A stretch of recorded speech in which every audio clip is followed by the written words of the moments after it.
আসসালামু আলাইকুম প্রিয় দর্শক। আমরা একটা বিশেষ টক শো করব। টক শোতে আপনারা সত্য, যেটা আসলে সত্য সেটাই শুনতে পাবেন। এটা মানে ওই কে কি বললো, নাম করা ইউটিউবার কে কি বললো, এগুলা আমাদের কাছে, আমাদের ইউটিউব চ্যানেলে আপনারা পাবেন না। আমাদের কাছে শুধুমাত্র সত্য বিষয়গুলাই তুলে আনবো। আমরা আগে প্রথমে আমরা সেনাবাহিনীর বিষয়ে আসবো। সেনাবাহিনীর সাথে আমাদের ছাত্র সমন্বয়কদের বৈঠক হয়েছে এবং কিছুক্ষণ আগে দেখলাম যে নাসির উদ্দিন পাটোয়ারি তিনি বললেন যে না, এগুলা সব ভুলে যে সেনাবাহিনীকে মানে ছাত্রদেরকে ক্ষমার দৃষ্টিতে দেখা। অবশ্যই আমরা আশা করব যে আমাদের সেনাবাহিনীর প্রধান মিসআন্ডারস্ট্যান্ডিং হতে পারে, তারাও সবাই সবকিছু ভুলে যাবেন এমন কিছু আশা করব। কিন্তু তারা যেই প্রস্তাবগুলো তুলছে সেগুলো নিয়ে আমরা বিশালভাবে আলোচনা করব, সবকিছুই খুঁটিনাটি বিষয় নিয়ে আলোচনা করব।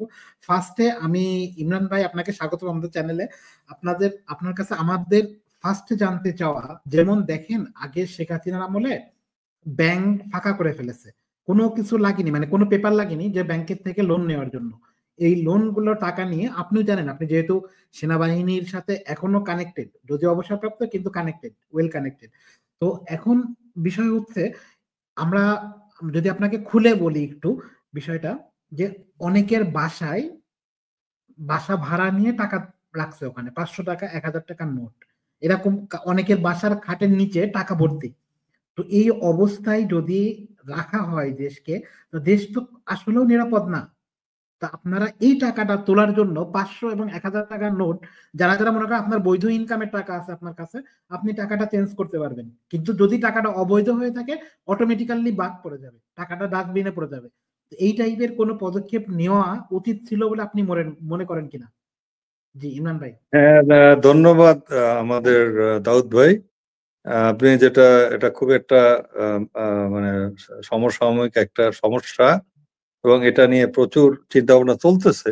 এবং আমিও এই আপনি যে প্রশ্ন করলেন, এইটা আমারও একটা ডিমান্ড যে এটা আমরা কেন বাতিল করি না।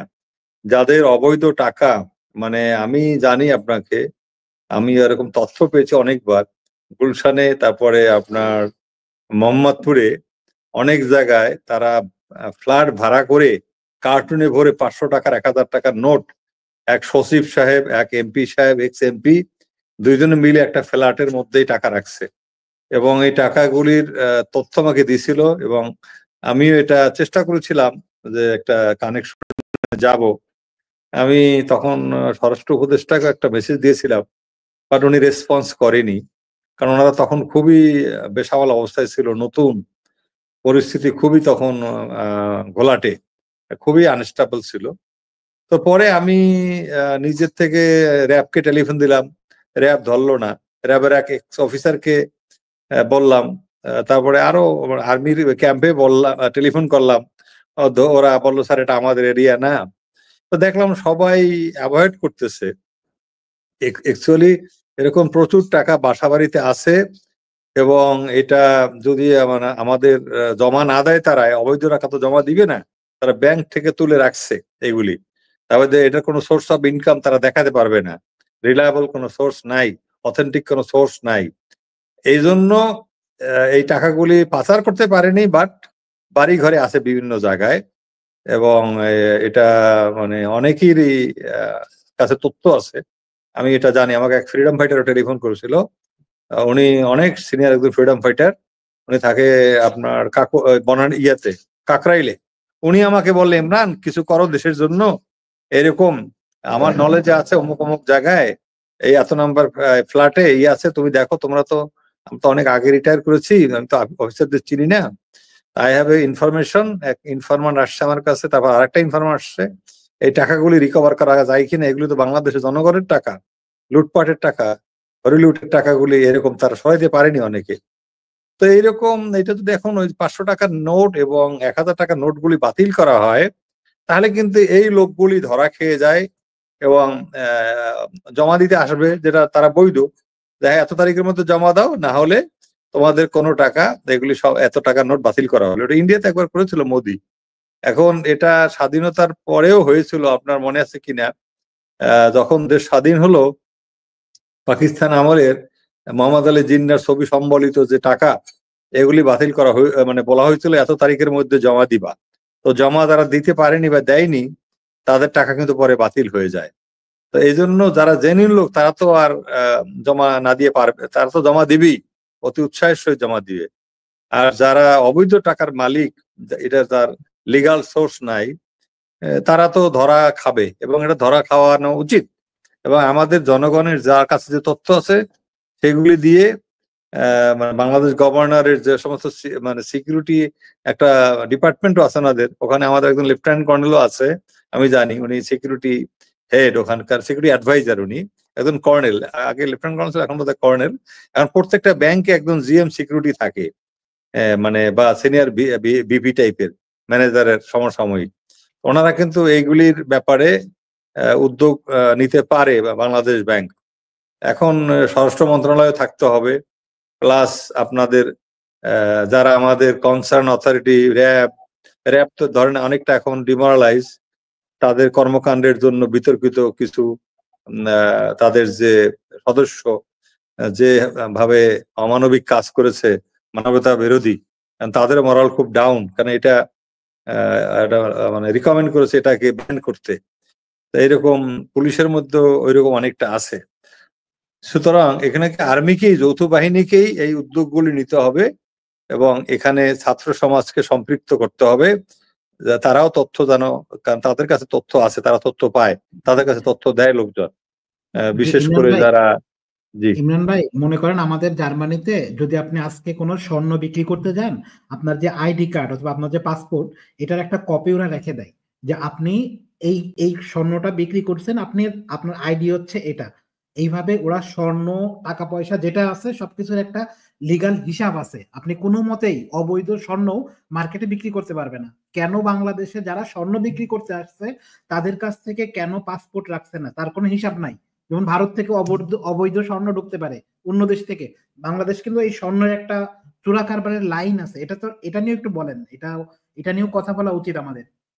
হ্যাঁ, এটা তো আমি আপনার এই ফোরামে বোধহয় বলেছিলাম কি আমার মনে নাই, তো আমি একটা টক শোতে বলেছিলাম, সেটা হলো আমাদের এটা হলো একটা মানে স্বর্ণ চোরাচালানের একটা রুট, এবং খুবই একটা মানে সেফ রুট এটা।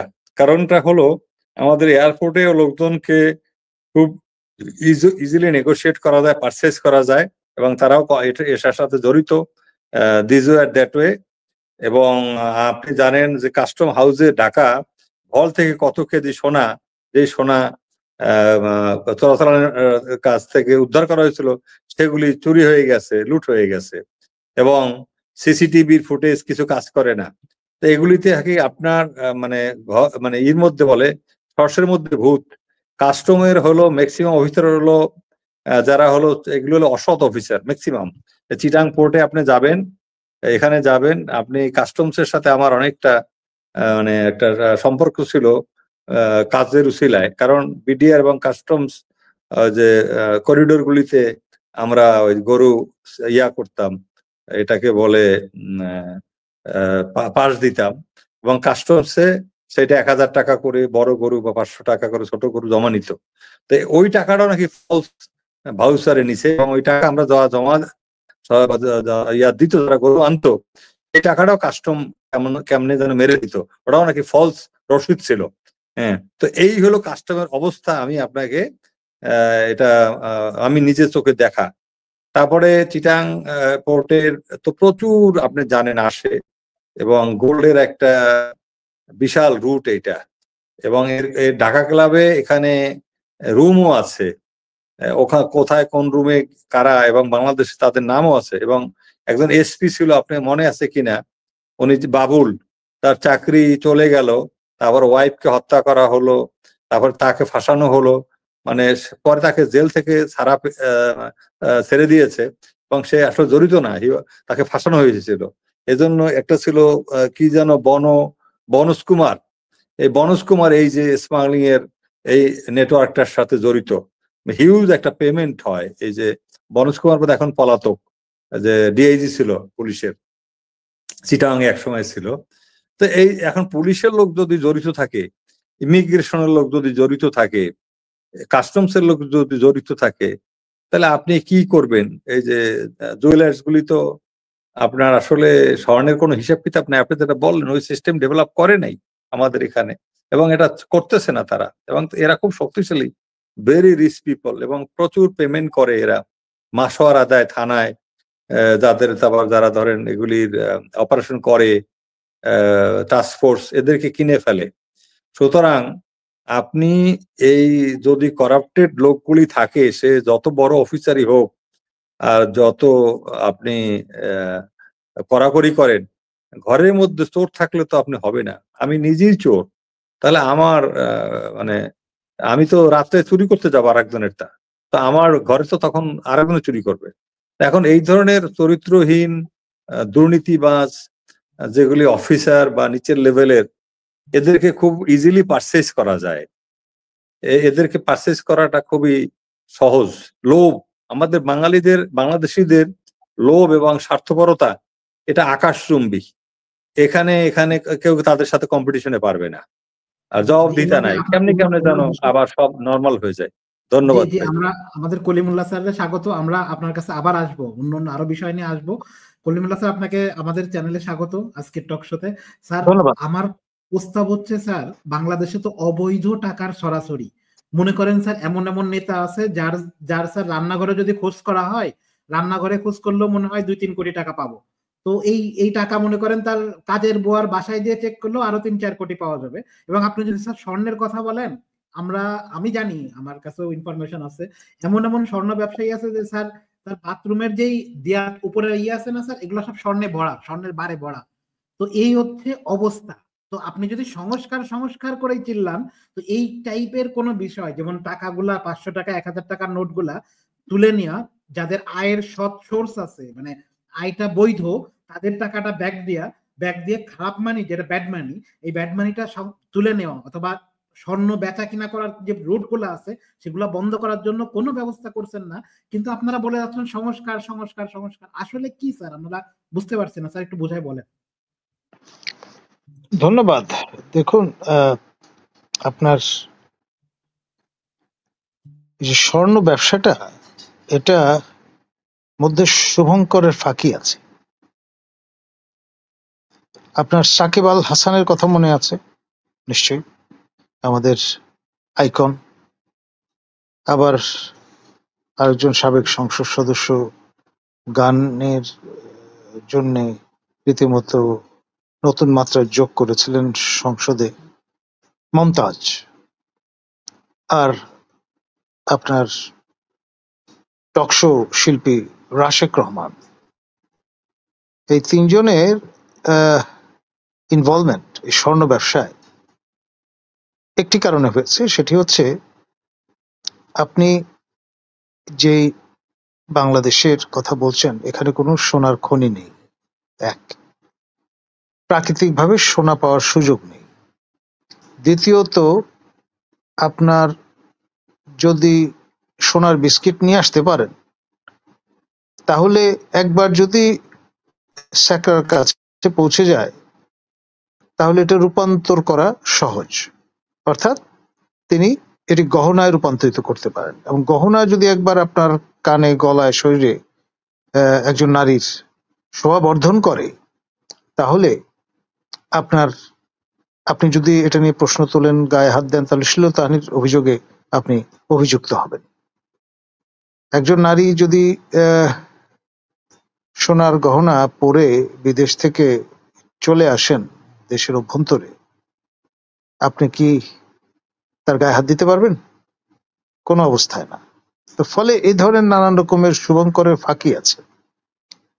সোনার দোকানে সোনা, এই গহনাগুলো কিভাবে তৈরি হলো, সেটা কিন্তু আমরা কখনোই প্রশ্ন করার অধিকার রাখি না। আমরা যেই পথে আপনার বিমান সহযোগে মূলত সোনাটা আসে বাইরে থেকে বিস্কিট আকারে, সেটি যদি ধরা পড়ে একরকম, ধরা না পড়লে চুরিবিদ্যা বড়বিদ্যা যদি ধরা না পড়ো, সেভাবে আপনার বিষয়গুলো ট্রিট করা হয়। এবং আপনার কোন রকমের একটা লাইসেন্স আপনি যদি জোগাড় করতে পারেন, বাংলাদেশ ব্যাংকের ক্লিয়ারেন্স নিয়ে ফেলতে পারেন, তাহলে তো সোনায় সোহাগা। তো যেই ট্রায়োর কথা উল্লেখ করলাম তারা এরকমের একটা চিন্তা করেছিলেন। এখন আপনার কোনো অবস্থায় আমি মনে করি না সাকিব আল হাসান কিংবা মমতাজের মাথায় এই বুদ্ধি এসছে।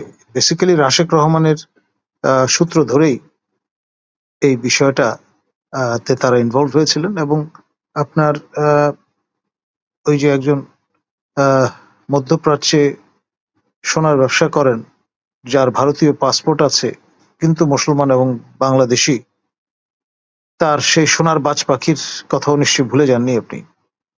সেই বিষয়টাও আপনার অনেকের মনে আলোড়ন তুলেছিল। আর আপনার মেঘনা ব্যাংক, এটির স্পন্সর ডিরেক্টর হিসেবে আপনার রাশেক রহমান ডেফিনেটলি একটা ক্লাউড এনজয় করতেন এবং এইসব আটঘাট তার জানা ছিল। তো ফলে অনুপ্রাণিত হয়ে আপনার প্রথমে আইকনিক ক্যারেক্টার এই সাকিব আল হাসান এর মধ্যে মাথা দেন। পরবর্তীতে সুকণ্ঠী আমাদের মমতাজ, তিনিও এতে অবগাহন করেন। এই কেস স্টাডিটা আমি উল্লেখ করলাম এই কারণে যে আপনার ওই এমবেডেড জার্নালিজমের অংশ হিসেবে আমি কাছ থেকে বিষয়টা দেখেছি।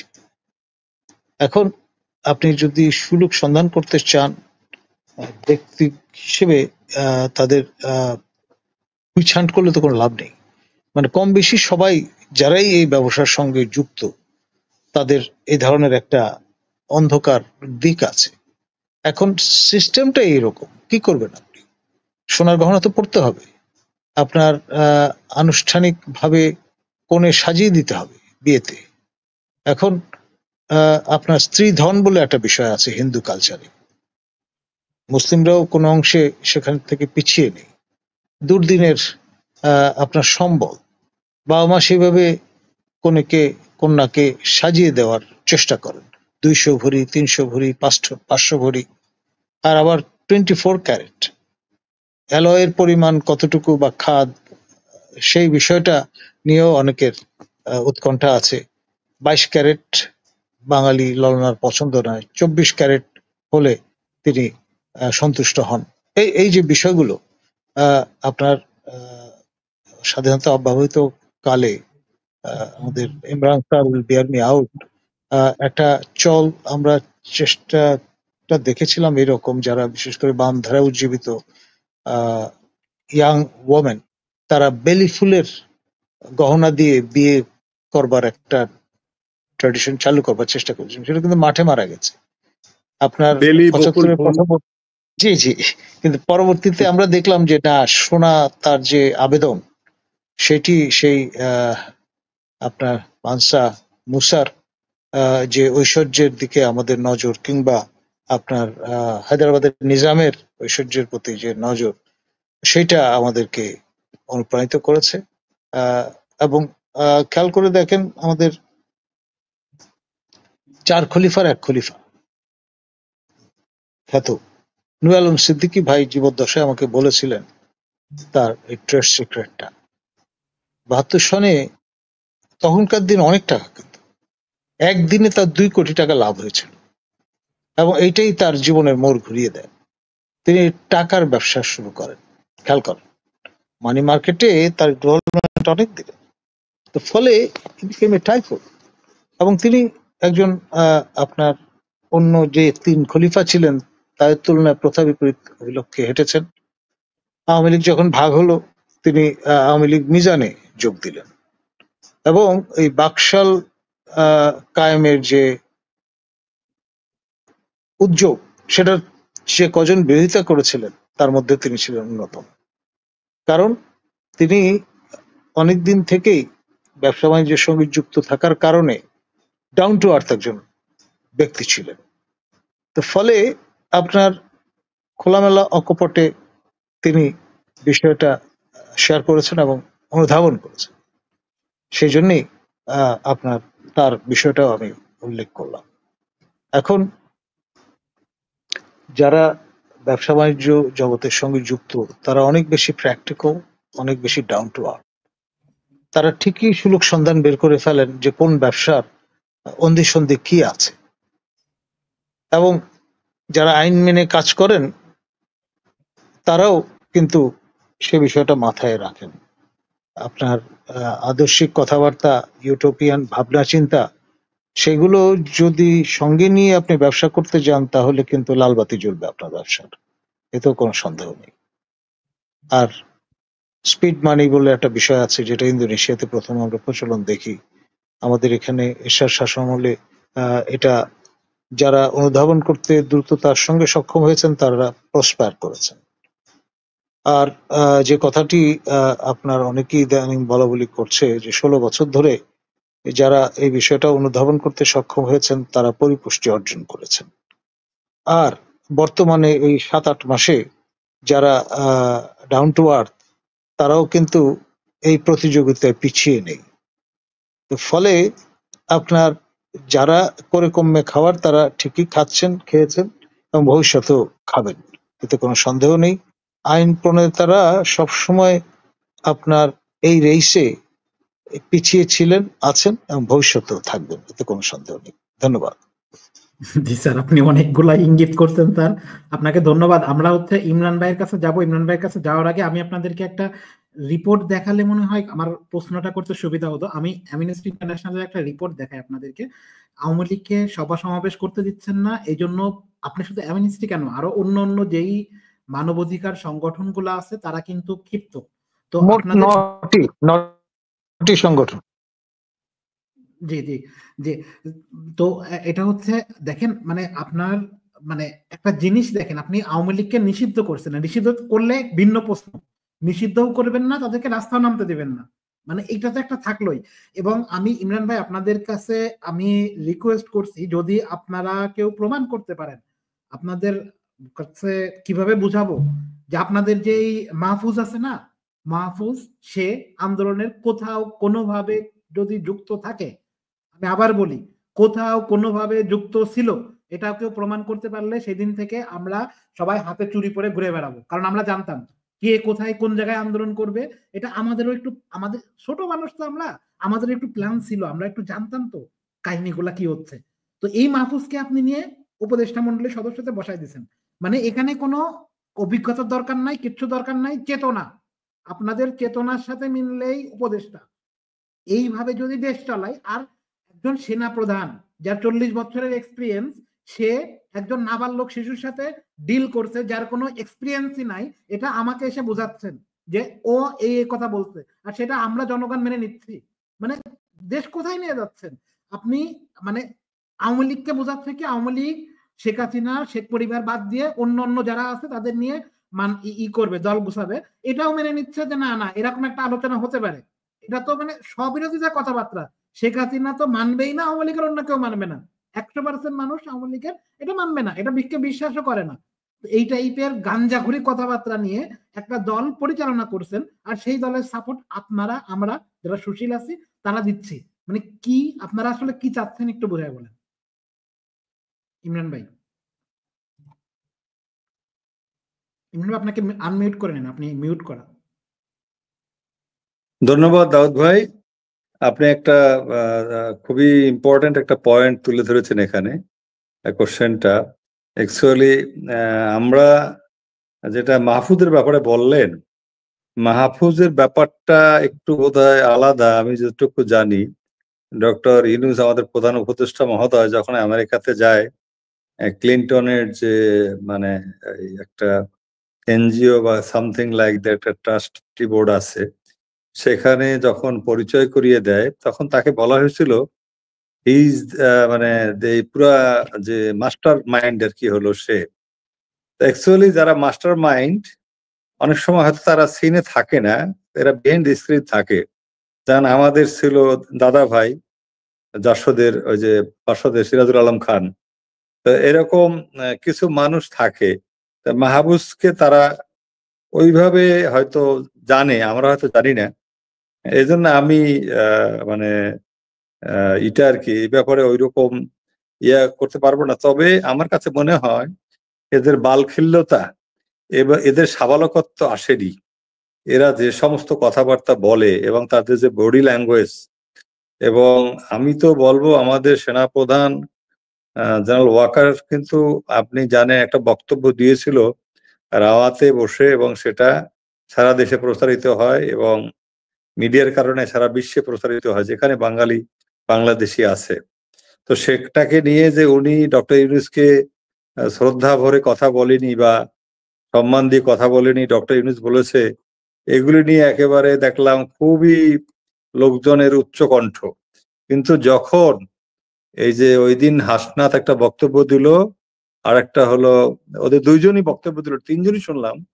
ডক্টর ইউনূসের একটা, উনি যখন বলছে যে আওয়ামী লীগের যারা অন্যায় করেছে তাদের বিচার হবে, তাদের আইনের আইন আনতে হবে, কিন্তু আওয়ামী লীগকে রাজনৈতিক ভাবে আমরা এটা সাপোর্ট করি না, মানে নিষিদ্ধ করার ব্যাপারটা। এখন এটাও বলেছে যে আওয়ামী লীগ যা করেছে সেটাই যদি আমরা করি তাহলে তো আমরা আওয়ামী লীগের মতোই হয়ে গেলাম, হাসিনার মতো হয়ে গেলাম। এখন এরপরে আর কি বলবে? ডক্টর মোহাম্মদ ইউনূস আমাদের প্রধান উপদেষ্টা, তার ক্যাবিনেটে দুইজন উপদেষ্টা তারা, এবং তারা হলো তার গ্র্যান্ডসন বা মানে নাতির বয়সী, এরকম আমাদের ছেলেদের বয়সী আর কি। তো এখন এ সমস্ত ছেলেপেলের যে কথাবার্তা, বডি ল্যাঙ্গুয়েজ, যেভাবে কথা বলেছে ওরা দুইজন, আমি দেখেছি এইটা এক ধরনের দাম্ভিকতা বা ওদের মনে হচ্ছে একগুঁয়েমি, এবং ওরা পরিবার থেকে এগুলো শেখেনি। আমি আশ্চর্য হয়ে গেছি। তারা ওই ডক্টর ইউনূসই বলতেছিল মাননীয় উপদেষ্টা বা একটু অন্যভাবে কথা বলে সমীহ করে, সেটার আমি কোনো গন্ধ দেখিনি। কারণ ওদের পছন্দ না হলে, ওদের মনের মতো না হলে ওরা যে কোনো কাউকে মানে লাঞ্ছিত করতে পারে কথা দ্বারা, অশালীন বাক্য দ্বারা, বা যেভাবেই হোক মুভমেন্ট দ্বারা। এটা তো ভয়ঙ্কর। এখন আপনি জানেন আমাদের সেনাবাহিনী প্রধান আসিফ, আমাদের যে Waker, he is a gentleman. আপনার এটা বাংলাদেশ আর্মিতে আমি সবসময় বলি, he is junior to us, আমাদের দুই ব্যাচ জুনিয়র, ছোট ভাই, 1 বছরের ছোট আমাদের আর্মিতে, সেনাবাহিনীতে। কিন্তু সে এইখান পর্যন্ত বাংলাদেশের সেনাপ্রধান হয়েছে। হ্যাঁ ঠিক আছে, আত্মীয়, পলিটিক্যাল লিঙ্ক লাগে সেনাপ্রধান হতে হলে। এরকম পলিটিক্যাল লিঙ্ক সেনাপ্রধান শুধু না, মেজর থেকে লেফটেন্যান্ট কর্নেল হতেই বোর্ডের যেগুলি, এগুলি একটা পলিটিক্যাল লাগে, ব্লেসিংস লাগে, বা একটা লিঙ্ক লাগে কম বেশি। এটা আমি মোটামুটি জানি, যেহেতু আমি চাকরি করেছি। এখন আমি ক্যান্টনমেন্টেই থাকি। আমরা আমাদের ছোট ভাই আত্মীয় স্বজন সেনাবাহিনীতে এখনো আছে। তো অনেক হাইলি কোয়ালিফাইড অফিসার, সোডা বার্নার, গোল্ড মেডেলিস্ট, তারা প্রমোশন পায়নি। যারা লেফটেন্যান্ট জেনারেল হওয়ার কথা, মেজর জেনারেল হওয়ার কথা, তারা ব্রিগেডিয়ার হিসাবে রিটায়ারমেন্টে চলে গেছে। তো এরকম অফিসার আছে। আবার আমি দেখছি যে অফিসার হয়তো হাইয়েস্ট লেফটেন্যান্ট কর্নেল হতো, তাকে দেখলাম মেজর জেনারেল হয়ে রিটায়ার করেছে। কারণ তার ব্যাকগ্রাউন্ড মানে ওই রকমের স্ট্রং, মানে পলিটিক্যাল লিঙ্ক খুব ভালো।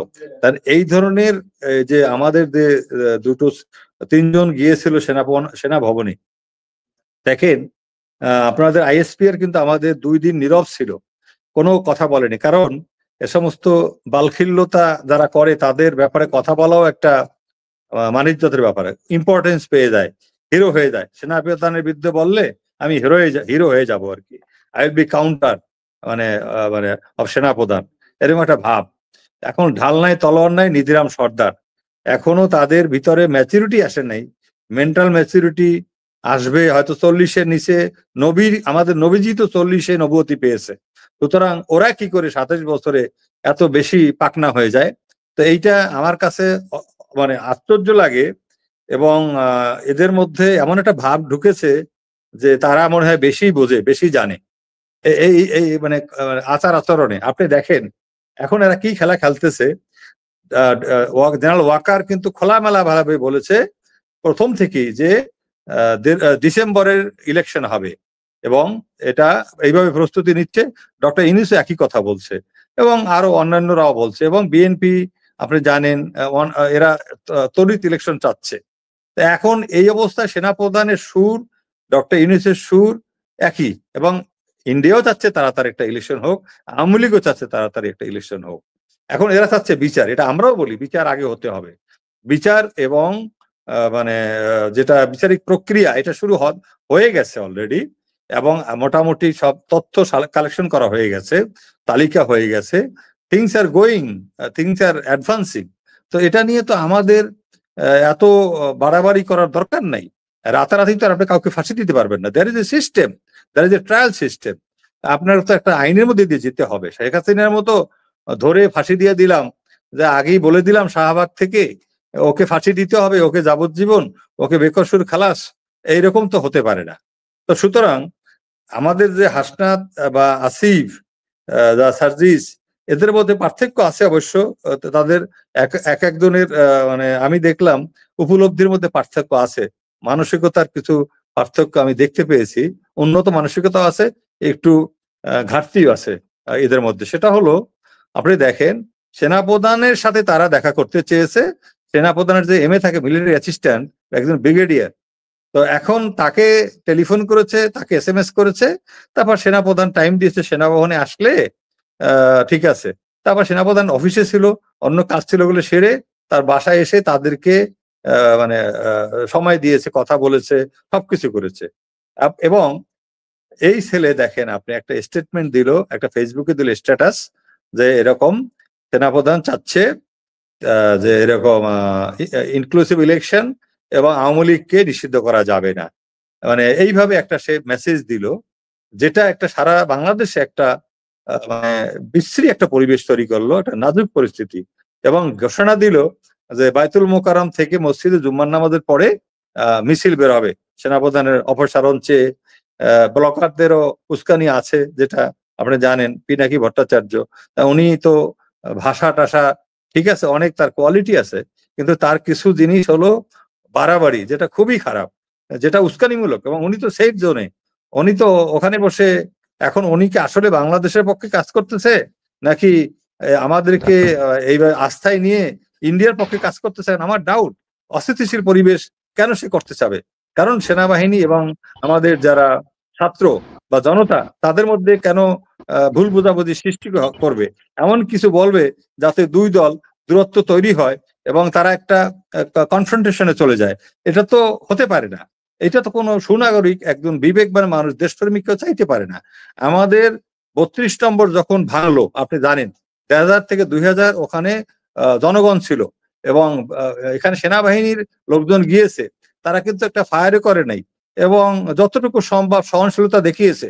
এই সেনাবাহিনী গুলি করবে না, এটা আপনাদের জেনারেল ওয়াকার এটা বলেছে শেখ হাসিনার সময়, এবং সেটা সে এখনো মেনটেন করেছে।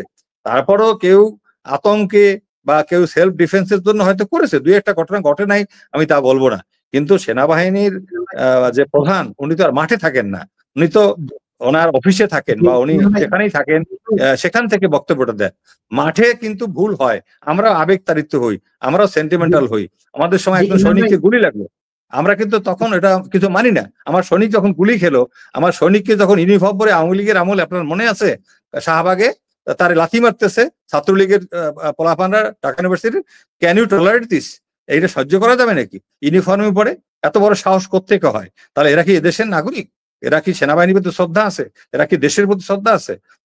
এই জন্য আমি বলবো যে ভাই, আমি একটু বলি, কারণটা হলো এটা হলো যে আমি বারবার বলেছি, আমাদের কিছু অফিসারও আছে যারা গুম খুনের সাথে জড়িত ছিল, তারা এখন দেশের বাইরে, এবং তারা 111-এর সময় জড়িত ছিল।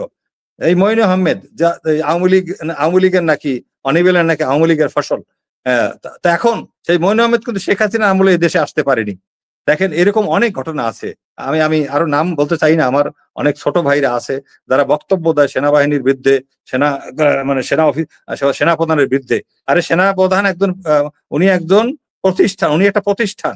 আর আজিজ আর যেটা শফিউদ্দিন, সে আর ওয়াকার এক না। আমরা ওয়াকার সম্পর্কে জানি, ওয়াকারের ব্যাপারে কেউ কোনো চাক্ষুষ প্রমাণ দিতে পারবে না যেন ওয়াকারের ব্যাপারে সে কোথাও কোনো মনিটরিতে ইনভলভমেন্ট আছে, কোনো মরালটার পিছনে তার কোনো কিছু আছে, বা তার কোনো ভাইসেস আছে। এখন সে একটা সাদামাটা সিম্পল কাইন্ড হার্টেড ম্যান। সে চায় পিচ, সে চায় ব্যালেন্স করে চলতে, যাতে আমরা একটা অরাজকতার মধ্যে না যাই, অ্যানার্কির মধ্যে না যাই। এই কিলিং, এই গণপিটুনি, এই mob lynching, mob justice, this is not fair. এটা বিশ্বের অন্যদের কাছে আমাদেরকে একটা খারাপ দেশ সম্পর্কে খারাপ মেসেজ দেয়। এটা তো আমাদের মনে রাখতে হবে। তো এখন উনি লাস্টে বলেছে যে দেখো, আমি 40 বছর, আমি কিন্তু আই আন্ডারস্ট্যান্ড বেটার, আমার চাকরির বয়সও তোমাদের হয়নি। তো সেটাকে কিভাবে টুইস্ট করে সেই কথাটা বলে, what an environment that guy made, I can't think এইগুলি দিয়ে কি রাজনীতি হবে। এখন এরা চাচ্ছে কি, যাতে তাদের পার্টি অর্গানাইজ করতে পারে, ইলেকশন আরো পিছ হয় এবং ওরাও দুইজন উপদেষ্টা হিসাবে থাকতে পারে, এবং এর মধ্যে অনেক ইনভলভ আছে। এখন আপনি বিএনপি চাচ্ছে একটা, ওরা চাচ্ছে আর একটা, তো একটা কেওয়াস এন্ড কনফিউশন। এইটা তো ইন্ডিয়া চাচ্ছে। ইন্ডিয়া মিথ্যা তথ্য দিচ্ছে তাদের টিভির মাধ্যমে যে ফোর্স মুভ করছে অমুক ক্যান্টনমেন্ট থেকে আসতেছে, তো ওয়াকারের মানে মার্শাল্লাহ জারি করবে। তো তারপরে আর কিএমজির বিরুদ্ধে ফয়েজের সম্পর্কে কথা বলে, আই নো ফয়েজ পার্সোনালি, আমার সাথে ফয়েজের সাথে 2 মাস আগেও দেখা হয়েছে। He came to see me in the same age. তো আমি লেফটেন্যান্ট জেনারেল ফয়েজকে চিনি, সেকেন্ড লেফটেন্যান্টে আমি দেখেছি। এখন he is a very nice man, ও অন্য টাইপের ছেলে এবং খুবই ব্রিলিয়ান্ট। তার করছে সে শর্ট অফ অনার। তারপরে লেফটেন্যান্ট জেনারেল মাইনু, সে তার করছে short of honour. All gentleman, all highly professional, all are loyal to the nation, all are loyal to the country. সুতরাং এই সমস্ত অরাজকতা তৈরি করে, প্রোপাগান্ডা তৈরি করে, এই যে আমার একটু স্বার্থের জন্য সমন্বয়করা চাঁদাবাজি করতেছে, অনেক সমন্বয়করা অনেক টাকা পয়সা হয়েছে, তারা বিয়ে করতেছে, তারা চিকিৎসা কনফার্ম করতে পারতেছে না আমাদের আহতদের যারা পঙ্গু হয়েছে, অথচ তারা দামি গাড়ি নিয়ে ঘুরে তারা পার্টি গঠন করতেছে। আরে ওগুলি তারা নিশ্চিত কর, ওই একটু কিছু আইওয়াশ করে দেখায়, বাকিটা ওদের ওইরকম নাই। They are not devoted like that. তা আমি নাহিদের ব্যাপারে কিছু বলবো না। নাহিদের প্রতি আমার এখন যথেষ্ট মানে ভালো ইমপ্রেশন। আমরা যাই দেখেছি, এই যে পথ ছেড়ে চলে আসছে, ওরা দুইজন তো পারেনি। ওরা দুইজনও বুঝতাম, যদি পদত্যাগ করে চলে আসতো ফিল্ডে বুঝতাম। হ্যাঁ, আমি এটা সাপোর্ট করি না, ওরা সবাই চলে আসুক, কারণ ইয়াং জেনারেশন দরকার আছে। ওদেরকে আমাদের তৈরি করতে হবে ভবিষ্যতের জন্য, কারণ এরাই দেশ চালাবে। এবং ডক্টর ইউনূসের সাথে এদের থাকা দরকার। এবং নাহিদ বা যারা এখন বাইরে আছে মাঠে, তাদের নিরাপত্তার জন্য ভাই প্রশাসন থেকে থাকতে হবে। জি ভাই, জি, আমরা আপনার কাছে আবার আসবো। ইমরান ভাই, আপনি যে কথা বলছেন খুব ভালো কথা, কিন্তু আপনাকে একটু অ্যাড করে দিই। ডক্টর মোহাম্মদ ইউনূস নিজে বলতেন আওয়ামী লীগকে নিষিদ্ধ করা যাবে না। কই, ডক্টর মোহাম্মদ ইউনূসের নামে বড় বড় ইউটিউবাররা কেউ তো কথা বলেনি। তারপরে আসিফ মানে সেনাপ্রধান বলছেন যে আওয়ামী লীগকে নিষিদ্ধ করা যাবে না। আমি ধরে নিলাম বলছেন যে আওয়ামী লীগকে নিষিদ্ধ করা যাবে না। আবার সেনাপ্রধানের নামে সেই ইউটিউবার, বড় বড় ইউটিউবার বলছে কি যে তিনি সেনাপ্রধান ডক্টর ইউনূসের কথা শোনেননি। কিন্তু আমি আসিফকে কোট করে বলছি, উনি বলছেন যে ডক্টর ইউনূস যা বলুক আর না বলুক, উনি যা বলছেন সেটা বাইবেল না। ডিসেম্বরে ইলেকশন, ডক্টর ইউনূস বললেও এটা যদি প্রয়োজন হয় আরো পিছাবে। তো উনিও তো ডক্টর ইউনূসের কথার এগেনস্টে গেছেন। কই, এই বিষয়ে তো বড় বড় ইউটিউবাররা কেউ কথা বলে না। আমি আরেকটা জিনিস বলে দিই, প্রথম আলো নিয়ে অনেক চুলকানি সবার। প্রথম আলো ঠিক আছে, খারাপ, অনেক খারাপ, মানছি, প্রথম আলো অনেক খারাপ। প্রথম আলোতে কেউ কোনো কিছু লিখলে তার বিরুদ্ধে কথা বলবে, কিন্তু প্রথম আলোতে যখন আসিফ এর একটা পোস্ট ছাপানো হলো, তখন তো আর কেউ কথা বলবে না। এসব বিষয়ে আপনি কথা বলবেন। আমরা আগে কয়েকজনের প্রশ্ন নিয়ে আসি। জাহিদ ভাই। জি ভাই, আপনি যে মামুন ভাইকে দেন, সে আগে আসছে আমার আগে। আচ্ছা আচ্ছা আচ্ছা, মামুন ভাই।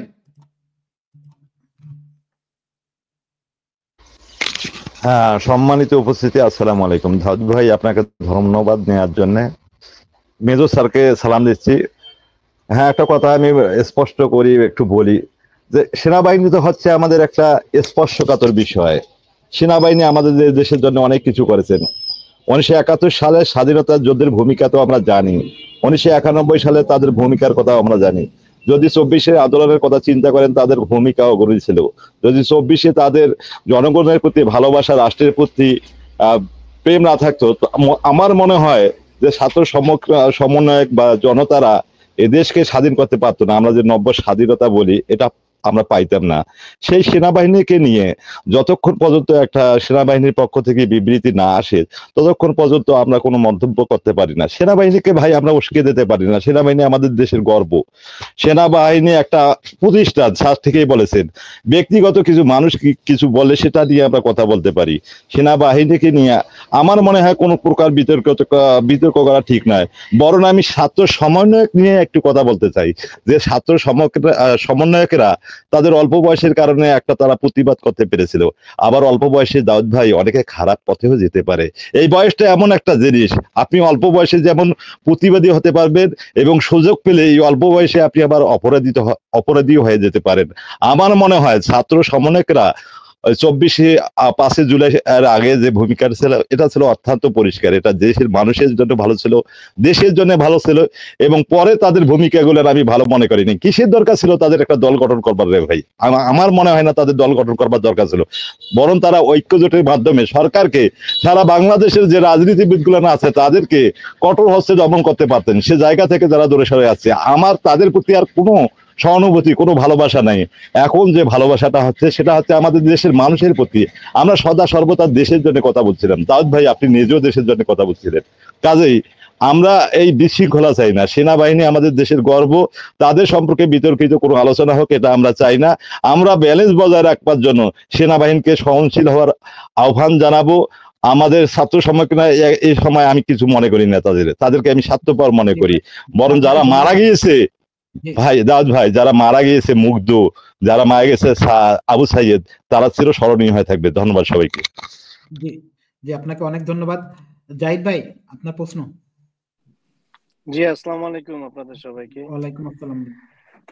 আমি একটু আমার ইমরান ভাইয়ের একটু কিছু বলতে চাই। ইমরান ভাই, জি আপনারা বলেন। তো সেই শুরু থেকে যুদ্ধ তো করতেছেন, এই যে অনলাইনে আইসা আপনারা যেমন দেখতেছি তেমনই, সুখারও নাই মোটাও হার নাই। আর এখন 6 মাস না হইতে যে উপদেষ্টা গুলা গেছে, এক একজনের মানে শরীর থেকে এমন তেল বাইর হইতেছে, মানে এমন এমন মানে চেহারাই চেঞ্জ হয়ে গেছে তাদের। আচ্ছা, আপনাদের কাছে আমি একটু বলতে চাই, সেটা হলো দেখেন, এই 3 জন ছাত্রই কি শুধু পুরা 24-এ আন্দোলনটা করছে? 3 জন ছাত্র পুরো দেশ স্বাধীন করে ফেললো? আর মানুষ কি করছিল? গড়ায় ঘাস কাটছে। যারা এখন পর্যন্ত হসপিটালে আছে তারা কি করছে? আপনি এই যে নাহিদের কথা বললেন, নাহিদ যে এখন আবার রাজনৈতিক দলগুলা করতেছে, ও যে 6 মাস ছিল, কয়জনেরকে চিকিৎসার জন্য অনেক টাকা দিছে, যে এখনো যে আমার ছাত্র ভাইরা হসপিটালে আছে বা অনেক জনতর হসপিটালে আছে, ওইটার জন্য কি এমন কাজটা করছে? এখনকার যে দেখেন না যে রাস্তাঘাটে এখন ছাত্ররা ওদেরকে ধরে মারতে চায়, 2 দিন পরে টোকাইরা ওদেরকে মারবে। কারণ জানেন এগুলো হলো যে কি বলে কার্মা। আপনি যেমন করবেন আল্লাহ দুনিয়া তো দিবে, আখেরাতও দিবে। তারপর আপনি দেখেন মানে এত এত কিছু হয়ে যেতেছে, আর কোনটা রেখে কোনটা বলবো। দেখেন এই যে এই উপদেষ্টারা যে 6 মাস 7 মাস হয়ে গেল, এখন পর্যন্ত আওয়ামী লীগদের থেকে টাকা পয়সা নিতেছে আর বলতেছে, খালি ভাষণ দিতেছে, আওয়ামী লীগকে আমরা যেখানে পাবো সেটা করব, এটা করব, একদম পুরা উল্টায় ফেলবে। কিন্তু তাদের থেকে আবার টাকা পয়সা নিয়ে তাদেরকে আবার এক একজনকে পাঠায় দিতেছে। তারপরে দেখেন আমরা অনেক সময় সেই শুরু থেকে বলতেছিলাম যে স্বাধীন যেহেতু হয়ে গেছে, ইমরান ভাই আপনার খেয়াল আছে কিনা, আমরা বলছিলাম যে ডিবি হারুন কই, ও ও ও ও ও গেল কোথায়? ও না একদম সবার সামনে ও না মানে ছাত্রদেরকে মারলো, জনতাকে গুলি করলো, তারপরে যে বিপ্লব পালাইলো কিভাবে? তো সমন্বয়ক আপনারা এখন এত কিছু করতেছেন, মানে আসল কাজের সময় তো আপনাদেরকে দেখি না।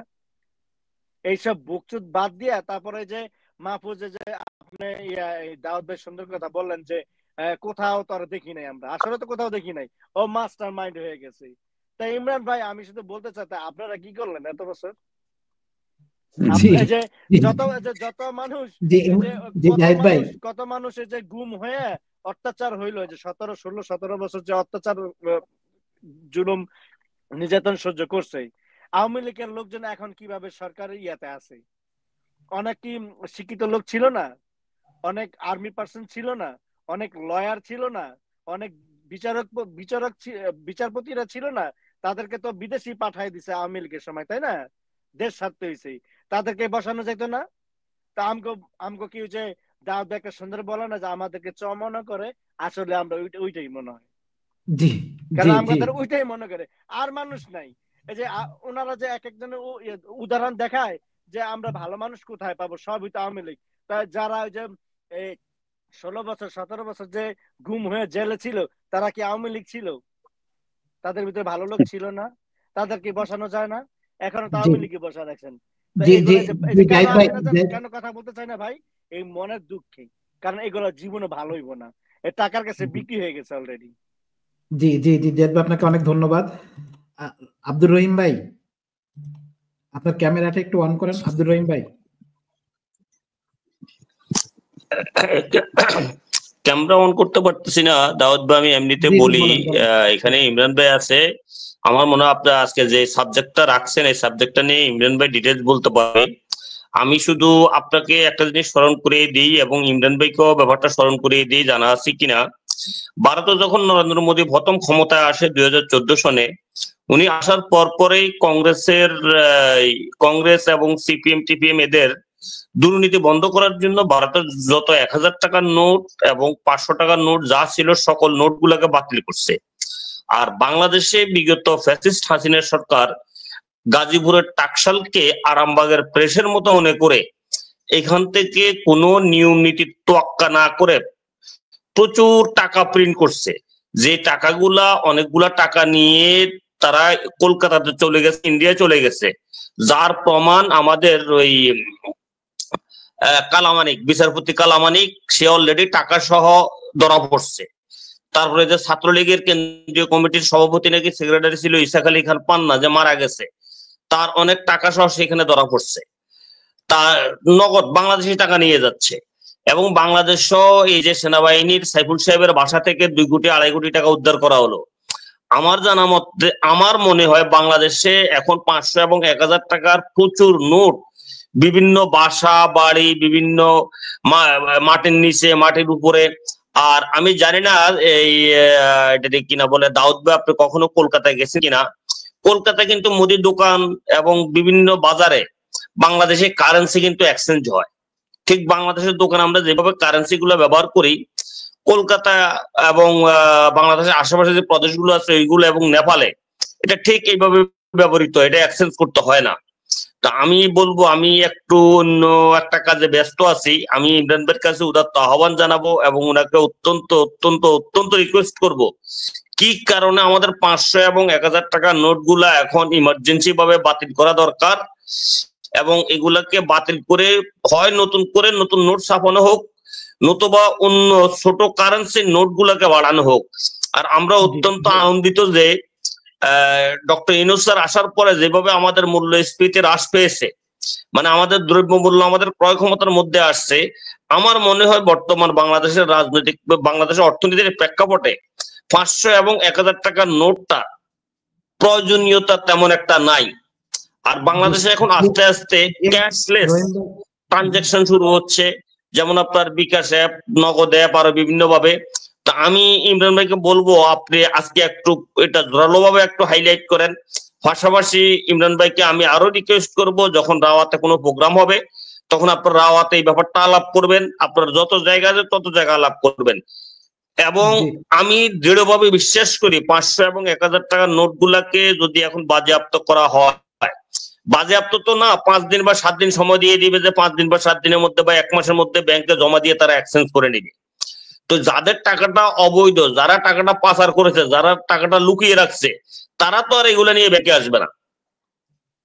তখন আমার মনে হচ্ছে আমাদের যে এখন সন্ত্রাস যেগুলো হচ্ছে এগুলো অনেকাংশে কমে যাবে, কারণ তখন তো আর লেনদেন করতে পারবে না। তো আমি ইমরান ভাইকে উদাত্ত আহ্বান জানাবো, আপনি রাওয়া বা আপনার যত সোসাইটি আছে, যত জায়গা আছে, সব জায়গায় এবং এখানেও আপনি এই ব্যাপারে একটু বিস্তারিত বলেন। আমি আজকে একটা অন্য কাজে বিজি আছি বিদায় আমি বিস্তারিত আলাপ করতে পারলাম না। আসসালামু আলাইকুম দাউদ ভাই। শুধু জি ভাই, আমরা হচ্ছে ওই বিষয় নিয়ে কথা বলবো, আমরা ওই বিষয়টা নিয়ে কথা বলবো অবশ্যই। ইমরান ভাই, আপনার কাছে আমাদের বিষয় হচ্ছে, আপনি যে মাহফুজের কথা বলছেন, মাস্টার মাইন্ড সে তলে তলে অনেক কাজ করছে, এটা আসলে সেটা না। আপনার আন্দোলন যেটা, যদি এই আন্দোলনের ফলাফল যদি বলতেন, এই আন্দোলন গণ অভ্যর্থন, সাধারণ জনগণ সবাই অংশীদার, তখন প্রতিটা মানুষ এটাকে অন্য লেভেলে দেখতো। যেমন স্বাধীনতা মুক্তিযুদ্ধে যুদ্ধ হওয়ার পরে একটা পক্ষ, শুধু শেখ মুজিব একাই সবকিছু ফল ভোগ করার ট্রাই করছিলেন। আর এই আন্দোলন যে মাস্টার মাইন্ড বানানোর প্রচেষ্টা, এটা করে, এটা দেখেন, ডক্টর মোহাম্মদ ইউনূস কিন্তু সরাসরি আন্দোলনে ছিলেন না, তাকে আমরা সবাই রেসপেক্ট করি, তিনি জ্ঞানী মানুষ বলে, তাকে, তার একটা ইন্টারন্যাশনাল পাওয়ার আছে, এই জন্য আমরা রেসপেক্ট করি। কিন্তু তিনি আন্দোলনে ছিলেন না। তিনি আন্দোলনে না থাকার পরে তার যে সচিব ছিল, এই সচিবরা তাকে মিসগাইড করছিল, মিসগাইড করে তিনি একটা মাস্টার মাইন্ড বানাইছিলেন। আর এর পিছনে অন্যান্য সংস্থা, আমি আবার রিপিট করি, অন্য সংস্থা জড়িত ছিল, যে কারণে মাহফুজকে মাস্টার মাইন্ড বানানো হয়েছিল, যেটা বাংলাদেশের এগেনস্টে কাজ করছে। সেই পক্ষটা, সেটা বাংলাদেশের পক্ষের কোনো শক্তি না। দেখেন আপনারা যদি এইভাবে এই যে শিশু উপদেষ্টা এখনো যদি সজাগ না হন, এই যে টাকাগুলা যদি না উইথড্র করেন, সেনাবাহিনীকে যদি অপমান করেন, দেখেন আপনি যদি সেনাবাহিনীকে এখন যদি ভেঙে দিতে পারেন, যে পাওয়ারটা আছে সেনাবাহিনীর যে মনোবল আছে, এটা ভেঙে দিতে পারলে বাংলাদেশ শেষ, পুলিশ শেষ, র্যাব শেষ, এখন আছে শুধু সেনাবাহিনী। এটাকেও ভাঙার ট্রাই করছে কোনো একটা পক্ষ, তারা বাইরের কোন রাষ্ট্রের টাকা খেয়ে এইসব কাজ করছে বলে আমাদের কাছে তথ্য আছে বলে আমরা বলছি। আপনারা ঘুরে দাঁড়ান, আপনাদের সেনাবাহিনী ঘুরে দাঁড়ান, যারা এগুলা বলবে তাদেরকে আগে জেলে আনেন। এবং পুলিশ, আমাদের আওয়ামী লীগ সম্পর্কে বলবো, আওয়ামী লীগকে যদি একটু, আওয়ামী লীগকে যে রিকোয়েস্ট করা হয়েছে এগুলা সব ফাও। জি ইমরান ভাই, আপনার শেষ বক্তব্য। যে আসলে ভাই আপনি যেটা বলেছেন এটা আসলে আমিও যে ডক্টর ইউনূসের যে পরিচিতি তাকে করিয়ে দিয়েছিল ওইটার মানে কারণে আমি কথাটা বলছি। আমিও তাকে অন গ্রাউন্ডে বা কোথাও ওইভাবে দেখিনি, এবং এখন ব্রেন চাইল্ড কার সেটা আমরা ঠিক জানি না, তবে ওরা অনেক মানে এটা অনেকেই ছিল, সবাই তো আর নিজেকে প্রচার করে না, ক্রেডিট সবাই নেয় না। আর যারা আসল হিরো তারা কিন্তু মানে ধরেন আমাদের জাতীয় বাংলাদেশের ইতিহাসে আমার কাছে সবচেয়ে নির্লোভী একজন বড় দেশপ্রেমিক ছিল মাওলানা আব্দুল হামিদ খান ভাসানী, সর্বজন শ্রদ্ধ। আমি এই মানুষটা কখনো লোভ লালসা তাকে স্পর্শ করতে পারিনি। উনি নিজে পাক করে খেত, সন্তোষে ওনার বাড়ি আমি গিয়েছি, উনি ছোট্ট একটা পাতিলে ভাত পাক করে নিজে খেত। ঠিক আছে, তো এই হলো একজন নেতা, এরা হলো দেশপ্রেমিক।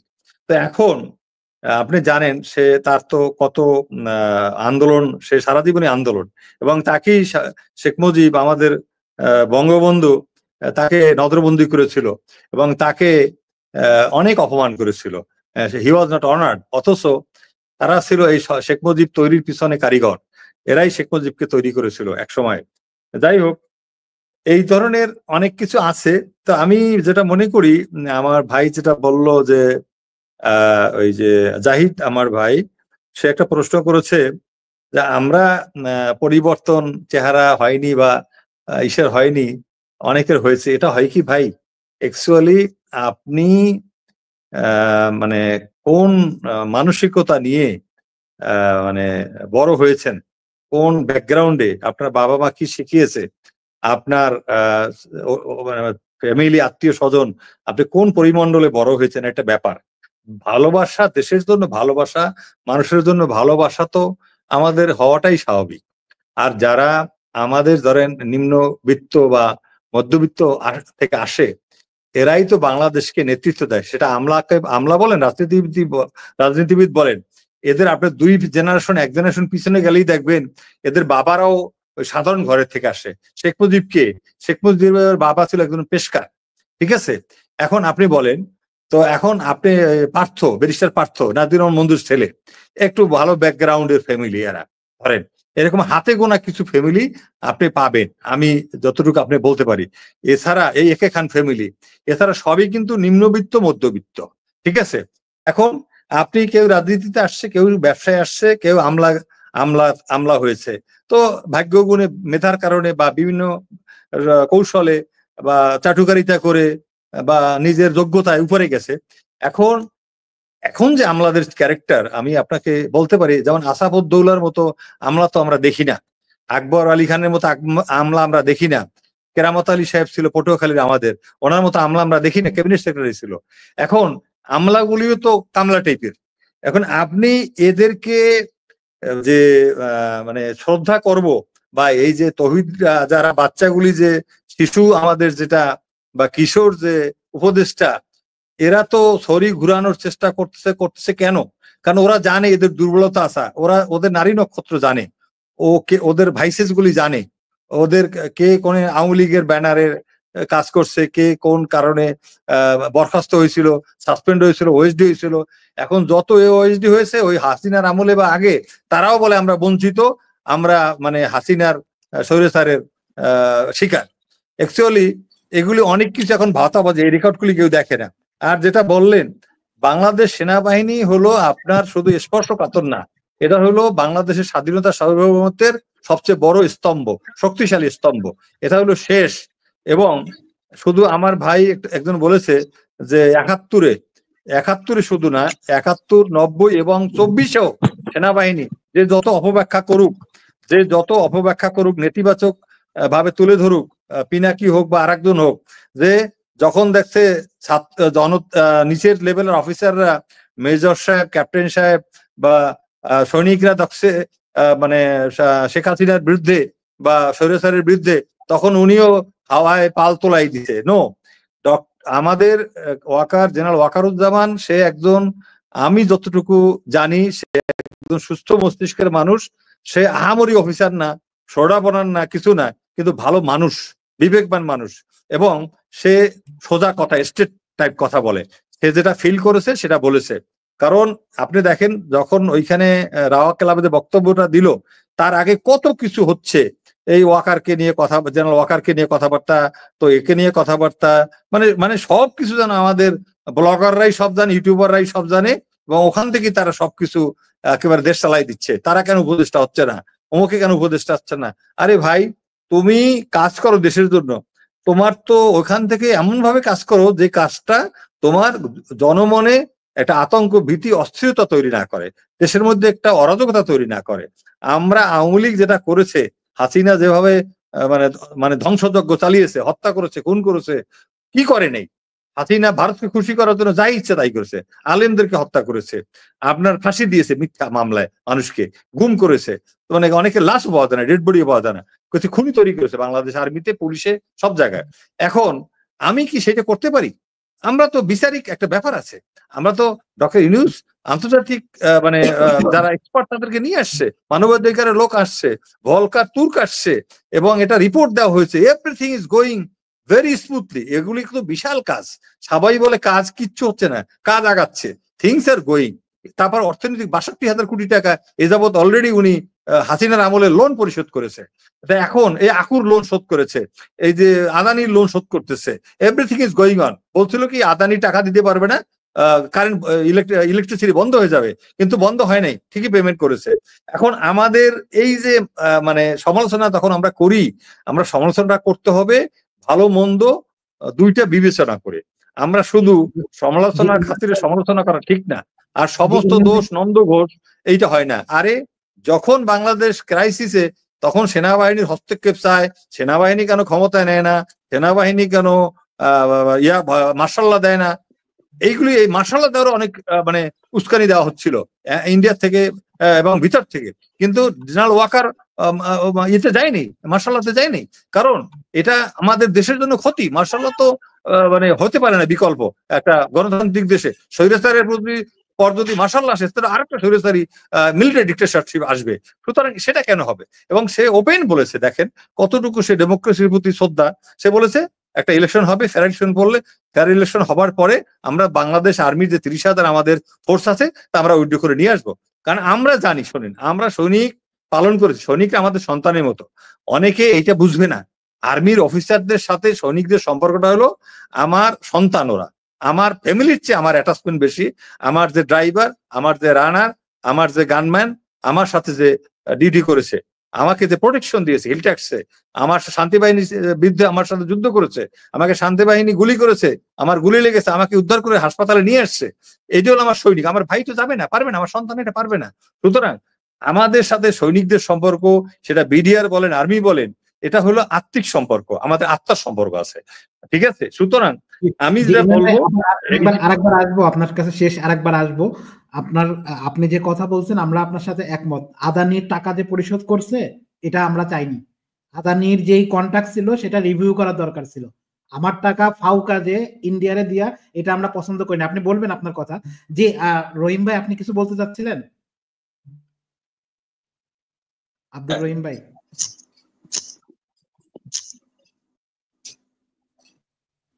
আচ্ছা, উনাকে রহিম ভাইরে শোনা যাচ্ছে না। রহিম ভাইয়ের প্রশ্নটার উত্তরটা দেওয়া হয়নি ভাই। রহিম ভাইয়ের প্রশ্নটার আমি উত্তরটা দিতাম একটু এগুলি বলে, তো এখন একটু দিয়ে দিই। রহিম ভাই তো ওয়েটিং, এগুলো শোনার জন্য অপেক্ষা করতেছে। আমি জোরালো ভাবে দাবি জানাই, এবং আমি এটা স্বরাষ্ট্র উপদেষ্টা যদি কনসার্ন না, যেহেতু উনি আমাকে চিনে, আমি ওনাকে চিনি, আমি মেসেজটা পাস করব। এবং আমাদের যে প্রতিরক্ষা উপদেষ্টা, যেটা আমাদের প্রধান উপদেষ্টার সহকারী অর্থাৎ উনি প্রতিরক্ষা উপদেষ্টা হিসেবে আছে লেফটেন্যান্ট হাফিজ স্যার, আমি তাকেও আমাদের এই তথ্যটা আপনাদের মাধ্যমে আমার যেটা শুনতে আসছে পাচ্ছেন? জনমনে যেটা চাচ্ছে মানে উদ্রেক হয়েছে যে এটা 500 টাকার নোট 100 টাকার নোট বাতিল করা উচিত, এটা তারাও হয়তো জানে, হয়তো কি পদক্ষেপ নিচ্ছে আমি নিজে জানি না। তবে আমি যতগুলি আমার কাছে এরকম সেন্সিটিভ ইস্যু আছে আমি কিন্তু ছোট্ট একটা মেসেজও একটা আমি জানিয়ে দিই। আমি SMS না করলে আমি মেসেজটা পাঠিয়ে দিই অনেক সময়, অথবা আমি ভিডিওটা পাঠিয়ে দিই শর্ট আকারে বা হেডলাইন পাঠিয়ে দিই, কারণ ওনারা অত আপডেট হয়, ওনাদেরকে এগুলি জানানো হয়, but they are very busy people এখন আমি যেটা বলবো, টাকশালের যে ব্যাপারটা, টাকশালে ব্যবসা করে একটা লোক, সেটা হলো ওনার হলো বিএনপির একজন এক্স লিডার, উনি আগে বিএনপিতে ছিল, উনি একজন পিএইচডি হোল্ডার, কারেন্সির উপরে পিএইচডি করা, ওনার বাড়ি হলো মতলবে, উত্তর মতলব না জানি দক্ষিণ মতলব, ওই যে চাঁদপুরের ওইদিকে। তো এবং ওখানে আর একজন আছে, ওনার নাম হলো মায়া, মোফাজ্জল হোসেন মায়া, যে মন্ত্রী ছিল আওয়ামী লীগের, এবং সেও কিন্তু টাকশালের এই যে সাবস্ট্রেটটা যেটা, এই যে পেপারটা, এটা সাপ্লাই দেয়, সিকিউরিটি ইঙ্কটা সাপ্লাই দেয়, এবং এটা আর্যগঞ্জ, এবং এটা হলো একটা হলো চিপ্পা, এটা হলো ফ্রান্স অথবা সুইজারল্যান্ডের কোম্পানি, এদের লোকাল এজেন্টও হলো এরা। এরা কিন্তু এই সাবস্ট্রেট গুলো অনেক দামে আনে, এবং এখানে বাংলাদেশ বোধহয় হয়তো হাইয়েস্ট 4-5টা এরকম কোম্পানি আছে। ডক্টর জালাল, আমি যার কথা বললাম, ডক্টর জালাল, উনি কারেন্সির উপরে পিএইচডি করা, এবং এটা উনি বোধহয় সারা বিশ্বে মানে তো 6 জনের একজন যারা এক্সপার্ট, এবং এশিয়াতে his number 1 doctor Jalal, is from Matlab, মানে কুমিল্লার চাঁদপুরের একটা জায়গা, উপজেলা। তো উনি বিএনপির করতো এক সময়, পরে উনি বোধহয় ইন্ডিপেন্ডেন্ট ক্যান্ডিডেট হিসেবে ইলেকশন করেছে, এখন হি সেটেলড ইন মদিনা, সৌদি আরবে চলে গেছে উনি, ওখানেই থাকে এখন আমি যতটুকু জানি, তো মাঝে মাঝে আসে। এখন সবচেয়ে বড় বোধহয় আমার কন্ট্রাক্টরই ছিল মায়া কোম্পানির। মায়া নিজে করে কিনা আমি জানি না, বেটা এটা মায়া আছে, হয়তো অন্য নামে করে, এবং এর সাথে বাড়িদার একটা অফিসও আছে, আমাদের একজন লেফটেন্যান্ট কর্নেল ইনভলভ, ওনারা জয়েন্ট ভেঞ্চারই করে। সুতরাং এই সাবস্ট্রেটের যেটা অবস্থা, এটা খুবই খারাপ। এখন কিন্তু ওইরকম টাকা নাই, ওই কাগজ নাই, সাবস্ট্রেটটা নাই। এখন নতুন টাকা যে ছাপানো হচ্ছে না, এটা শেখ মুজিবের ছবি সহ ছাপানো হলে এটা ছাত্ররা আপত্তি করেছে, সুতরাং এটা করবে না, এটা ইম্পোর্ট হবে। কারণ এই মায়াও তো বোধহয় পালানো না, জেলে কোথায় আছে আমি ঠিক জানি না, এবং আরো যারা আছে ব্যবসার সাথে জড়িত, তারা অনেকে দেশান্তর এবং নিরুদ্দেশ। সুতরাং এই মুহূর্তে এগুলি আপনার টেন্ডার করা, তারপরে আনা, তারপরে লিগাল এজেন্ট ছাড়া এগুলি আনাও যায় না। SICPA is a very famous company, এবং আপনি জানেন সুইজারল্যান্ডের বা ফ্রান্সের সাথে ব্যবসা করতে হলে তাদের আর্যগঞ্জ এগুলো কিন্তু ইন্টারন্যাশনাল কোম্পানি, এবং হাই হাই প্রোফাইলের, খুবই ব্রিলিয়ান্টরা এখানে কাজ করে। সুতরাং এখন এই মুহূর্তে টাকা হয়তো বাতিল এই জন্য করতেছে না, আমার মনে হয় যে সাবস্ট্রেটের অভাব আছে, নতুন যে টাকা আবার ছাপাবে দিবে, এটা একটা সময় লাগবে আসলে। এবং আপনি দেখবেন বাজারে গেলে, ব্যাংকে গেলে দেখবেন পুরনো 500 টাকা 50 টাকার নোট একেবারে প্রায় সেরা অবস্থা, আপনি দেখবেন যে 20 টাকার নোট খুবই খারাপ অবস্থা, এবং নতুন টাকা ব্যাংকে এবারে আসেই না, ঈদের আগে আমি আজকেও গিয়েছিলাম, আসেনি, এবং প্রচুর ক্রাইসিস মানে নতুন নোটের। তো এইটা নতুন নোট আসবে, থিংস আর গোয়িং অন, হয়তো সাবস্ট্রেট ইম্পোর্ট হবে, আবার আপনার ওই যে ইঙ্কটা ইম্পোর্ট হবে, এবং তারপরে হয়তো নতুন টাকা আসবে, এবং আমি মনে করি তখন হয়তো ডিক্লারেশনটা আসতে পারে 500 টাকার নোট বা 100 টাকার নোট যেটা আছে, এগুলো ডিক্লারেশন একটা সময় হয়তো হয়ে আসবে আমার কাছে মনে হয়। কারণ এটা সবাই জানে, ওনারাও বোঝে, এটা বাতিল করলে বা নিষিদ্ধ করলে, এত তারিখের মধ্যে জমা দেওয়া না হলে সব বাতিল হয়ে যাবে, তাহলে এটা বিশাল একটা কাজ হবে দেশের জন্য, এবং আমরা অবৈধ টাকা অনেক কিছুই তাহলে আমরা এই দিয়ে থেকে ধরতেও পারবো, এবং না এরা পথে বসে যাবে এরকম। এবং এরাই এই টাকা দিয়া সন্ত্রাস ফান্ডিং করতেছে। এবং আপনারা জানেন, এটা আমি নাম বলতেছি না, একটা পার্টিকে এটা টাকা দেয় স্থানীয় নেতারা, এবং তারা ওই তাদের টাকা দিয়ে মিছিল মিটিং করে, এবং তাদের টাকা দিয়ে মানে ওই আপনার কি বলে ইফতারি করে, বিভিন্ন অনুষ্ঠান করতেছে, ঈদ উৎসব করবে, হয়তো ব্যাংককে যাবে, সিঙ্গাপুরেও যাবে আপনার চিকিৎসার জন্য বা অন্য কাজে। সুতরাং আমার মনে হয় this is the high time, একটু আমরা ঈদের পরে হয়তো এই জিনিসটা, আমি আশা করি একটা ভালো কিছু ডিক্লারেশন এই ব্যাপারে আসবে। ধন্যবাদ। জি, আব্দুর রহিম ভাই, আপনি কি কিছু বলতে চান, কোনো প্রশ্ন করতে চান? হ্যাঁ, আমি প্রথমে অত্যন্ত ধন্যবাদ জানাই। আমি নাজমুল হাসান কলিমুল্লাহ স্যারকে লিঙ্কটা পাঠিয়েছিলাম, উনি জয়েন করছে, এটার জন্য ওনাকে ধন্যবাদ জানাই। এবং আমি সব সময় স্যারকে কি কারণে ফিল করি আমি জানি না, বাট আমার প্রশ্নগুলোর উত্তর স্যার মাঝে মধ্যে দেয় না, হয়তো আমাকে বেশি আদর করেন এই কারণে হয়তো দেন না, না অন্য কারণে আমি জানি না। তো আমি স্যারকে উদ্দেশ্য করে বলবো, স্যার আমরা একটা ক্যাম্পেইন গড়ে তুলি আগামী 1 মাসের জন্য বা 1.5 মাসের জন্য। কারণ আমাদের এই যে আপনার অন্যায় মানে যত ইলিগাল ট্রানজেকশন আছে, সেটা সন্ত্রাসে হোক, অস্থিতিশীল পরিস্থিতি হোক, ঘুষ হোক, রাজনীতিতে হোক, সকল কিছুতে যে আমাদের যে ইলিগাল ফাইন্যান্সিং এর একটা মাত্র জায়গা, সেটা হলো আমাদের 500 এবং 1000 টাকার নোটগুলা। তো বাংলাদেশে 500 এবং 1000 টাকার নোটগুলা বর্তমানে দেশকে স্থিতিশীল করার জন্য, দেশকে করাপশন থেকে মুক্ত করার জন্য আমি প্রস্তাব করছি যে আগামী 1 মাস বা 1.5 মাসের সময় দিয়ে সকল 500 এবং 1000 টাকার নোট যাতে করে বাংলাদেশের যে কোনো তফসিলি ব্যাংকে জমা দিয়ে এক্সচেঞ্জ করে নিয়ে যায়। সেই ক্ষেত্রে সরকার যেটা করতে পারে সেটা হলো যে ওটার বদলে 200 টাকা থেকে নিচের দিকে নোটগুলো দিতে পারে, অথবা 500 টাকার নতুন নোট তৈরি করতে পারে।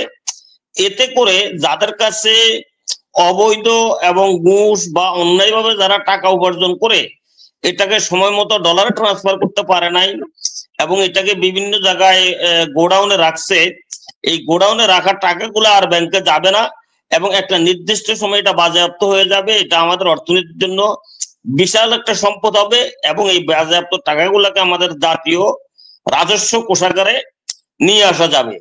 তো আমি অত্যন্ত বিনয়ের সাথে ডক্টর নাজমুল হাসান কলিমুল্লাহ স্যার এবং ইমরান ভাই উনাকে দুজনকে বলবো, আমরা আসছেন, আমরা একটা ক্যাম্পেইন করি ফেসবুকে এবং এই ইউটিউবে, এবং মানুষকে বুঝাই বা সরকারকে বোঝানোর চেষ্টা করি কেন এই মুহূর্তে 500 টাকা এবং 1000 টাকার নোটগুলা ব্যাংকে সারেন্ডার করে তারা এক্সচেঞ্জ করে টাকা নিয়ে যেতে হবে। এবং আমি এই রহিম ভাই ওইটা আমরা করব, ওইটা আমরা করব ইনশাআল্লাহ। ওইটা আমরা আরো প্রোগ্রাম করব, আরো অন্যান্য লোকজনকেও আমরা করব, আমাদের এখানে আনবো। ওইটা ওই আপনি যে প্রোগ্রামের কথা বলছেন ওটা আমরা করব। কলিমুল্লাহ স্যার আপনার কাছে, স্যার আপনি কি শুনতে পাচ্ছেন? জি শুনতে পাচ্ছি স্যার। আব্দুর রহিম ভাই যে কথাটা বললেন এটা কিন্তু আসলেই খুবই গুরুত্বপূর্ণ কথা। বাংলাদেশের যতগুলা মানে লেনদেন হচ্ছে, অবৈধ লেনদেন বলেন, এটা কিন্তু এই 500 এবং 1000 টাকার নোট। এবং স্যার আমি যদি আপনার কাছ থেকে এই বিষয়টা একটু বলেন, সাথে যদি স্যার আপনাকে যদি একটা স্পেসিফিক প্রশ্ন করি স্যার, ইন্টারন্যাশনাল পলিটিক্স এখন স্যার একটা টালমাটাল অবস্থা। দেখেন আপনি যদি ইলন মাস্কের কথা বলেন, ইলন মাস্কের গাড়ি অথবা তার যত কিছু আছে ইউরোপে এক প্রকারের বর্জনের হিড়িক পড়ছে। সেক্ষেত্রে যে ইলন মাস্কে কি জন্য বর্জনের হিড়িক পড়ছে, সে গণতন্ত্রে বিশ্বাস করে না, মানবাধিকারে বিশ্বাস করে না, এবং সে মানে এগুলার কোনো কিছুই নাই। সে হিটলারের পার্টিকে সমর্থন দেয়। এই টাইপের একটা মানুষকে বাংলাদেশের গভর্নমেন্ট স্বাগত জানাচ্ছে তার পলিটিক্যাল স্বার্থে। কিন্তু স্যার দেখেন ইন্টারন্যাশনাল পলিটিক্সটা এখন যেই জায়গায় দাঁড়ায় আছে, কোথায় কি হবে এটা কিন্তু বোঝা যাচ্ছে না। কিন্তু বাংলাদেশের কোন পলিটিশিয়ান, আপনি স্যার বলেন, আপনি তো খুব কাছ থেকে পর্যবেক্ষণ করছেন, এমন কি কোন পলিটিশিয়ানের একবারও কি এইসব কথা আলোচনা করছে? জি স্যার। ধন্যবাদ। আসলে বাঘের সিংহের লড়াই তো আপনার জর্জ সোরস বনাম ইলন মাস্ক, মাঝখানে রয়েছে একটা বিশ্ববাসী, বিশেষ করে বাংলাদেশের জনগণ। আমরা নিশ্চয়ই চোখ কান খোলা রাখলে দেখব যে তুরস্ক জুড়ে সরকারের ওপর একটা ধাক্কা দেওয়ার জন্য আমাদের অগাস্ট বিপ্লবের মতো ঘটনাবলী দানা বাঁধছে। আবার একই সঙ্গে সার্বিয়ার মতো দেশে একই জাতীয় আপনার অ্যাক্টিভিজম লক্ষ্য করা যাচ্ছে। ইসরায়েল তো একেবারেই টকবগে একটি অবস্থায় আছে। তো ফলে আপনার বাংলাদেশ তো বিচ্ছিন্ন কোনো দ্বীপ নয়, এই বিষয়টাও আমরা যেন ভুলে না যাই। আর এখানে এই যে 500 টাকার নোট, 1000 টাকার নোট নিয়ে চিন্তা ভাবনা করার পর্যাপ্ত সময় যারা সরকারে আছেন তাদের হাতে অবশিষ্ট আছে কিনা সেটা নিয়ে অনেকে কিন্তু চিন্তিত। কারণ আপনার ইমপ্লিকেশন চিন্তা না করে আপনি যখন ন্যাশনাল ফোরফ্রন্টে পাবলিক ডোমেইনে কোনো ইস্যু নিয়ে আসেন, তখন এরকম পরিস্থিতি তৈরি হয়। হাসনাত যেটি ইগনাইট করেছেন, এবং সেটি আপনার আটলান্টিকের উপরে আপনার পিনাকি বলুন, আপনার ইলিয়াস বলুন, কিংবা আপনার এই কনক সারোয়ার বলুন, তাদের পর্যন্ত কিন্তু যুক্ত করে ফেলেছে। আর আপনার প্যাকমের 3 স্টার জেনারেল ঢাকায় পদার্পণ করবেন। আপনার আরাকান নিয়ে প্রিপারেশনটা কি দাঁড়াবে? আমাদের যে প্যাসেজের কথা, করিডোরের কথা আমাদের সেক্রেটারি জেনারেল ইউএন বলে গেছেন, এবং আমাদের মাননীয় প্রধান উপদেষ্টা তার যে হাই রিপ্রেজেন্টেটিভ তার মাধ্যমে যে বিষয়টা নিয়ে কাজ করার এরাদা ব্যক্ত করেছেন, যে একটা সেফ জোন উইদিন আরাকান প্রতিষ্ঠা করা যায় কিনা, এবং ইভেনচুয়ালি তার হাত ধরে আপনার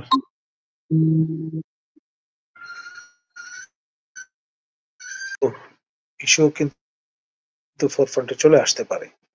তো ফলে আপনার নানান রকমের দ্রুততম সময়ের মধ্যে ঘটনা ঘটছে। এখন এখানে আপনার আমাদের হাসান মনসুর মহোদয় তিনি একক সিদ্ধান্তে তো কোনো কাজ করতে পারবেন না। আর যেটি কোনো কোনো সূত্রে জানা যাচ্ছে যে মাননীয় প্রধান উপদেষ্টা নতুন করে আর ফাইল টাইল সই করছেন না। তো এটাও কিন্তু এক ধরনের ইন্ডিকেশন যে আমরা কোন স্টেটে বিলং করছি, কোন স্টেট অফ অ্যাফেয়ার্স এর সম্মুখীন আমরা হয়েছি। আর ক্রমে ক্রমে আপনার দুজন উপদেষ্টা যারা অবশিষ্ট আছেন সমন্বয়কদের মধ্যে আমাদের এই উপদেষ্টা মণ্ডলীতে, তারা দুজনেই কিন্তু এখন খোলামেলা কথা বলে কমপ্লিমেন্ট সাপ্লিমেন্ট করেছেন হাসনাতকে। আর এখানে আপনার এই যে সাংবাদিকরা খোঁজাখুঁজি করছেন যে কত টাকার বিল শেষ পর্যন্ত পে করা হয়েছে ইন্টারকন্টিনেন্টাল হোটেলে এই ইফতার আয়োজনে, এবং কারা কারা আমন্ত্রিত হয়েছিলেন, আপনার কয়জন ভাইস চ্যান্সেলর সেখানে হাজির হয়েছিলেন, তারা কারা, এইসব বিষয়গুলো নিয়ে কিন্তু আপনার গবেষণা শুরু হয়ে গেছে।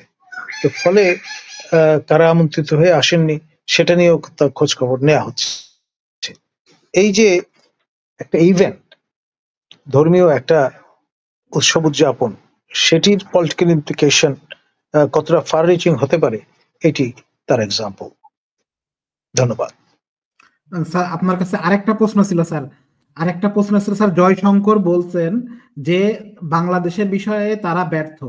তো আমি যদি স্যার জয়শঙ্কর উনি হচ্ছে অনেক ওনার মতো উনি ক্যারিয়ার ডিপ্লোমেট, ওনাকে নিয়ে প্রশ্ন করার যোগ্যতা আমার নাই, কিন্তু তারপর আমি প্রশ্ন করতে চাই, উনি ওনার ক্যারিয়ারে যতগুলা ব্যর্থতার পরিচয় দিচ্ছেন, এই টাইপের একটা মানুষ ভারতের মতো একটা দেশের, ভারত কিন্তু বড় দেশ, অবশ্যই স্বীকার করতে হবে, আমাদের থেকে অনেক বড় দেশ, অনেক একটা পাওয়ার বলতে পারেন, একটা পাওয়ার হতে যাচ্ছে এরকমও বলতে পারেন। তো সেখানে এই জয়শঙ্করের মতো একজন মানুষ পররাষ্ট্রমন্ত্রী হিসেবে বসে আছেন, কিন্তু যার প্রতিটা ক্ষেত্রেই দেখেন, প্রতিটা ক্ষেত্রে সে ব্যর্থ। মালদ্বীপ বলেন, প্রতিটা জায়গায়, তার আশেপাশে প্রতিটা জায়গায় সে ব্যর্থ। এরকম টাইপের একটা মানুষ, আপনি কি মনে করেন যে এই টাইপের একটা জায়গায় ক্ষমতায় বসে থাকা উচিত কিনা? দেখুন, আমি কিন্তু বিষয়টাকে ভিন্ন দৃষ্টিতে দেখবো, এবং একটা পজিটিভ একটা বিষয় হিসেবেই নেব। এই জন্যে যে the greatest problem of any problem is to identify what the problem is. যদি একজন নেতা বুঝতে পারেন তার ব্যর্থতা কোথায়, তাহলে রেকটিফিকেশনের সুযোগ থাকে। আনফরচুনেটলি আমাদের এখানে কালচারটা হচ্ছে প্যাম্পার করার কালচার, এবং সবাই মিলে একজন নেতাকে নষ্ট করে দেওয়ার জন্য যা যা করা দরকার, কালেকটিভ এই যে দায়, সেটা থেকে কিন্তু আমরা নিজেদের মুক্ত করতে পারবো না। স্থাবকতার যে কালচার, সেটি আমরা হাসিনার আমলেও দেখেছি, এখনো সেটি বহমান। সুতরাং আপনার খুব একটা যে গুণগত পরিবর্তন ঘটেছে তা নয়। আর মূলত করণিক স্টাইলে ট্রিট করবার যে মেকানিজম হাসিনার আমলে স্টেট উইদিন স্টেট অ্যাক্টররা ফলো করতেন, এখনো একই কায়দায় সে তেমনটি ঘটছে। ফলে আপনার যে লোকগুলো হাসিনাকে সার্ভ করতো, এখন তারাই ইউনূসকে সার্ভ করছেন। এবং এখানে গুণগত খুব একটা পরিবর্তন আসেনি। লিপ সার্ভিস দিলে তো আর সমস্যার সমাধান হবে না। আপনি জয়শঙ্কর মহোদয় যেই কনফেশনটা প্রদান করেছেন, আমি তো মনে করি এটা সাউথ এশিয়ান কালচারের নতুন মাত্রা যোগ করল। ইজ এ প্রফেশনাল ম্যান, নিজের ভুলটা যদি এই প্রক্রিয়া শোধরাতে পারেন, তাহলে আমি মনে করবো it will be great service to his nation. আমাদের এখানে এই প্রবণতাটাই নেই, রীতিমতো বাহাবা, সাবাসী এবং সেলফ কনগ্রেচুলেটরি একটা অ্যাটিচিউড নিয়ে যে যার মতো করে বসে আছেন। এবং এক একজনের নমুনা তো আমরা দেখেছি। আমি নিজে আমার যে এনকাউন্টার প্রয়াত হাসান আরিফ, সেটা তো আমি মিডিয়াতে বলেছি। অন্যান্য যাদের গেট কিপাররা আছে, তারাই তো আপনার প্রতিবন্ধকতা তৈরি করে দিচ্ছে। পিএসপিএ যারা আছেন, তারা মানে রীতিমতো তুলঙ্গ হিমালয়ের চেয়েও উঁচু অবস্থান নিয়ে বসে আছেন অনেক জায়গায়। তো ফলে আপনি যে নির্দিষ্ট উপদেষ্টাকে অ্যাক্সেস করবেন, সেটাই তো সম্ভবপর অনেক ক্ষেত্রে হয়ে উঠছে না। ফলে আপনার ইনসেনসিটিভ হয়ে যাচ্ছে পুরো মেকানিজম। পিপলের পালসটা আপনি বুঝতে অসমর্থ হচ্ছেন। আর যদি মনে করেন যে ক্ষমতা চিরস্থায়ী, তাহলে এর চেয়ে বড় ভুল আর কিছু হতে পারে না। সেই জন্যে যত বেশি পরিমাণে আপনি রিসেপটিভ হবেন, যত বেশি পরিমাণে আপনি সচিবালয়ের ঘেরটোপ থেকে বেরিয়ে আসবেন, যত বেশি পরিমাণে আপনি ইন্টারাক্ট করার চেষ্টা করবেন, ততই নিজের জন্য এবং রেজিমের জন্য এবং দেশের জন্য মঙ্গলজনক। আমাদের অ্যাডভোকেট মহসিন রশিদ, যিনি বাংলাদেশ মুসলিম লীগের সভাপতি, তিনি কিন্তু খোলামেলা এই বিষয়গুলো ফোরফ্রন্টে নিয়ে এসছেন। একেবারে হিসেব করে বলে দিয়েছেন যে প্রফেসর ইউনূস কতবার সচিবালয়ে প্রবেশ করেছেন। এই যে নির্মোহভাবে আপনার কেচে গন্ডুস করা, মহসিন রশিদের মতো ব্যতিক্রম হয়তো হাতে গোনা এক দুজন পাওয়া যাবে, বাকি সবই কিন্তু সাবাসী দিচ্ছেন, বাহবা করছেন। আবার কেউ কেউ এই প্রজেকশনও দিচ্ছেন যে দ্বিতীয় নোবেলের জন্য প্রস্তুত হতে দেশবাসীকে, যে আমাদের প্রফেসর ইউনূস আরেকটি তার মাথায় শিং গজাবে, সুশোভন সরকারের ভাষায়। ধন্যবাদ। জি স্যার, আপনাকে অনেক ধন্যবাদ। রহিম ভাই, আপনি একটা প্রশ্ন করতে চাইছিলেন।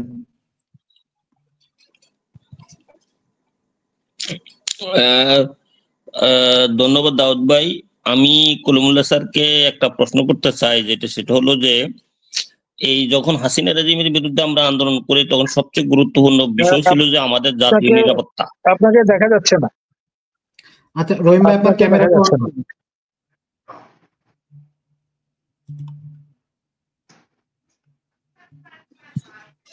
আমাদের তখন অত্যন্ত গুরুত্বপূর্ণ একটা ইস্যু ছিল আমাদের জাতীয় নিরাপত্তা। তখন আমাদের দেশের দল মত নির্বিশেষে সকল রাজনৈতিক নেতৃবৃন্দ থেকে শুরু করে সকল প্রাক্তন সামরিক অফিসার থেকে শুরু করে সবাই বলছিল যে আমরা আমাদের দেশের সকল প্রাপ্তবয়স্ক নর-নারীর জন্য সামরিক শিক্ষা বাধ্যতামূলক করব। ঠিক ওই সময়ে আমি নিজে ব্যক্তিগতভাবে আমাদের স্বাধীনতার প্রথম বিপ্লবী কর্নেল অলি স্যারকে ফোন দিয়ে বললাম যে স্যার, এটা কিভাবে করা হবে। তখন কর্নেল অলি স্যার আমার বলছিলেন এটা বিএনসিসির মাধ্যমেই মূলত কার্যকরটা করতে হবে। তো স্যার যেহেতু বিএনসিসির সাথে জড়িত, আমি স্যারের কাছে জানতে চাই বর্তমান সরকার ক্ষমতায় আসার পরে এই বিএনসিসির মাধ্যমে আমাদের সামরিক প্রশিক্ষণ বা বিএনসিসি কে এক্সপ্যান্ড করা বা বিএনসিসি যদি রেজিমেন্ট বা কোম্পানি, ওনাদের অর্গানোগ্রাম সম্পর্কে আমার জানা নেই, এই ব্যাপারে কোনো অগ্রগতি আছে কিনা, আর যদি অগ্রগতি না থাকে এই বিএনসিসি কে আরো শক্তিশালী করার জন্য বা স্ট্রং করার জন্য বা এটার জনবল বাড়ানোর জন্য স্যার কি সরকারের কাছে কোনো সুপারিশ করবেন কিনা? জি স্যার, স্যার একটা ইঙ্গিত দিবেন, ওই ইঙ্গিত। ধন্যবাদ। দেখুন, আমি এই প্রসঙ্গে যেহেতু আমাকে উদ্দেশ্য করে বলা হয়েছে, আমার মনে হয় সময় এসছে ঝেড়ে গেছে এই বিষয়ে কথা বলার। এটা লিপ সার্ভিস দেওয়ার একটা চমৎকার আইটেম। আমরা দেখি বাধ্যতামূলক সামরিক প্রশিক্ষণের জিগির সময় সময় সবাই দিচ্ছেন, কিন্তু বাস্তবে এটি প্রয়োগ করার জন্য সবচেয়ে বড় চমৎকার কন্ডিট হচ্ছে বাংলাদেশ ন্যাশনাল ক্যাডেট কোর। এইটি নিয়ে কারো কোনো মাথা ব্যথা আছে বলে আমার মনে হয় না। আমাদের প্রতিবেশী রাষ্ট্র ভারতে এটি কমান্ড করেন একজন 3 স্টার জেনারেল এনসিসি, আর আমাদের এখানে এখন পর্যন্ত 1 স্টার জেনারেল একটা খানা আমরা রেখে দিয়েছি। আমাদের প্রতিবেশী রাষ্ট্র শ্রীলঙ্কা এবং নেপালে একজন 2 স্টার জেনারেল তারা কমান্ড করেন। আর এখানে আমরা রেখে দিয়েছি যারা বিএনসিসি অফিসার, তারা সর্বোচ্চ লেফটেন্যান্ট কর্নেল পর্যন্ত হতে পারবে। আমাদের প্রতিবেশী রাষ্ট্র ভারতে মেজর জেনারেল পর্যন্ত প্রভিশন রয়ে গেছে। তো ফলে আপনি এই রকমের মানে অল্প প্রস্তুতি নিয়ে কমান্ড স্ট্রাকচারটা এরকম রেখে মুখে মুখে লিপ সার্ভিস দিলে তো হবে না। অনেক বলে কই আগে ডিরেক্টর পদ ছিল, সেটাকে আমরা ডিরেক্টর জেনারেল করেছি। যেখানে ফোর্সেস কমান্ডার হতে হবে সেই বিবেচনায় আমরা ফরমেশন চেঞ্জ করেছি। আমাদের সেনাপ্রধান 4 স্টার জেনারেল হয়েছেন, পরবর্তীতে অ্যাড পার করা হয়েছে আপনার নৌ এবং বিমান বাহিনী প্রধানকে। কিন্তু সেই তুলনায় আমাদের এখানে এই বিএনসিসি হচ্ছে 3 বাহিনীর সমাহার, সেনা নৌ বিমান 3টি উইংই আছে, কিন্তু অবস্থাটা এইরকম। আর সবচেয়ে লিস্ট আপনার আমি বলবো মনোযোগের জায়গা এটি। ফলে আমাদের যে রেজিমেন্ট, একাধিক রেজিমেন্ট অনেকদিন ধরে ঝুলে আছে এই অর্গানোগ্রাম টিউএনডি যেভাবে বলেন, নানানভাবে চেষ্টা করেও কিন্তু পুশ করা যায়নি। আমাদের যে ট্রেনিং একাডেমি আছে বাইপালে, সেখানে আমাদের অনেক জায়গা ব্যাহাত হয়ে আছে, সেটা নিয়েও বহুদিন ধরে দেন দরবার চলছে, এনক্রোচমেন্ট ঘটেছে। আমরা কিন্তু সেই জায়গাগুলো এখন পর্যন্ত পুনরুদ্ধার করতে পারি। সেই জন্য আসলে জনদাবি যেটি হওয়া উচিত যে আমাদের ফরমেশন অ্যাট পার নেওয়ার চেষ্টা করতে হবে, এবং একটা ওয়ার গিয়ারে এই আপনার ব্যুরোক্রেটিক ট্যাঙ্গেলের মধ্যে পড়লে এমওডি বনাম এএফডি বনাম আমাদের হেডকোয়ার্টার বনাম জনপ্রশাসন মন্ত্রণালয় বনাম আপনার শিক্ষা মন্ত্রণালয়, এইসব আপনার দৌড়ঝাঁপে গেলে এটা আর কখনো আলোর মুখ দেখবে না। বিগত 16 বছরে দেখেনি, তার আগেও দেখেনি, এখনো দেখবে কিনা আমার সন্দেহ আছে। ধন্যবাদ। জি, আমি ইমরান ভাইয়ের কাছে যাব, আবার রহিম ভাই আরেকটা প্রশ্ন করতে চান। জি রহিম ভাই, খুব সংক্ষেপে করবেন, আমাদের অনেক রাত হয়ে গেছে, তো খুব সংক্ষেপে।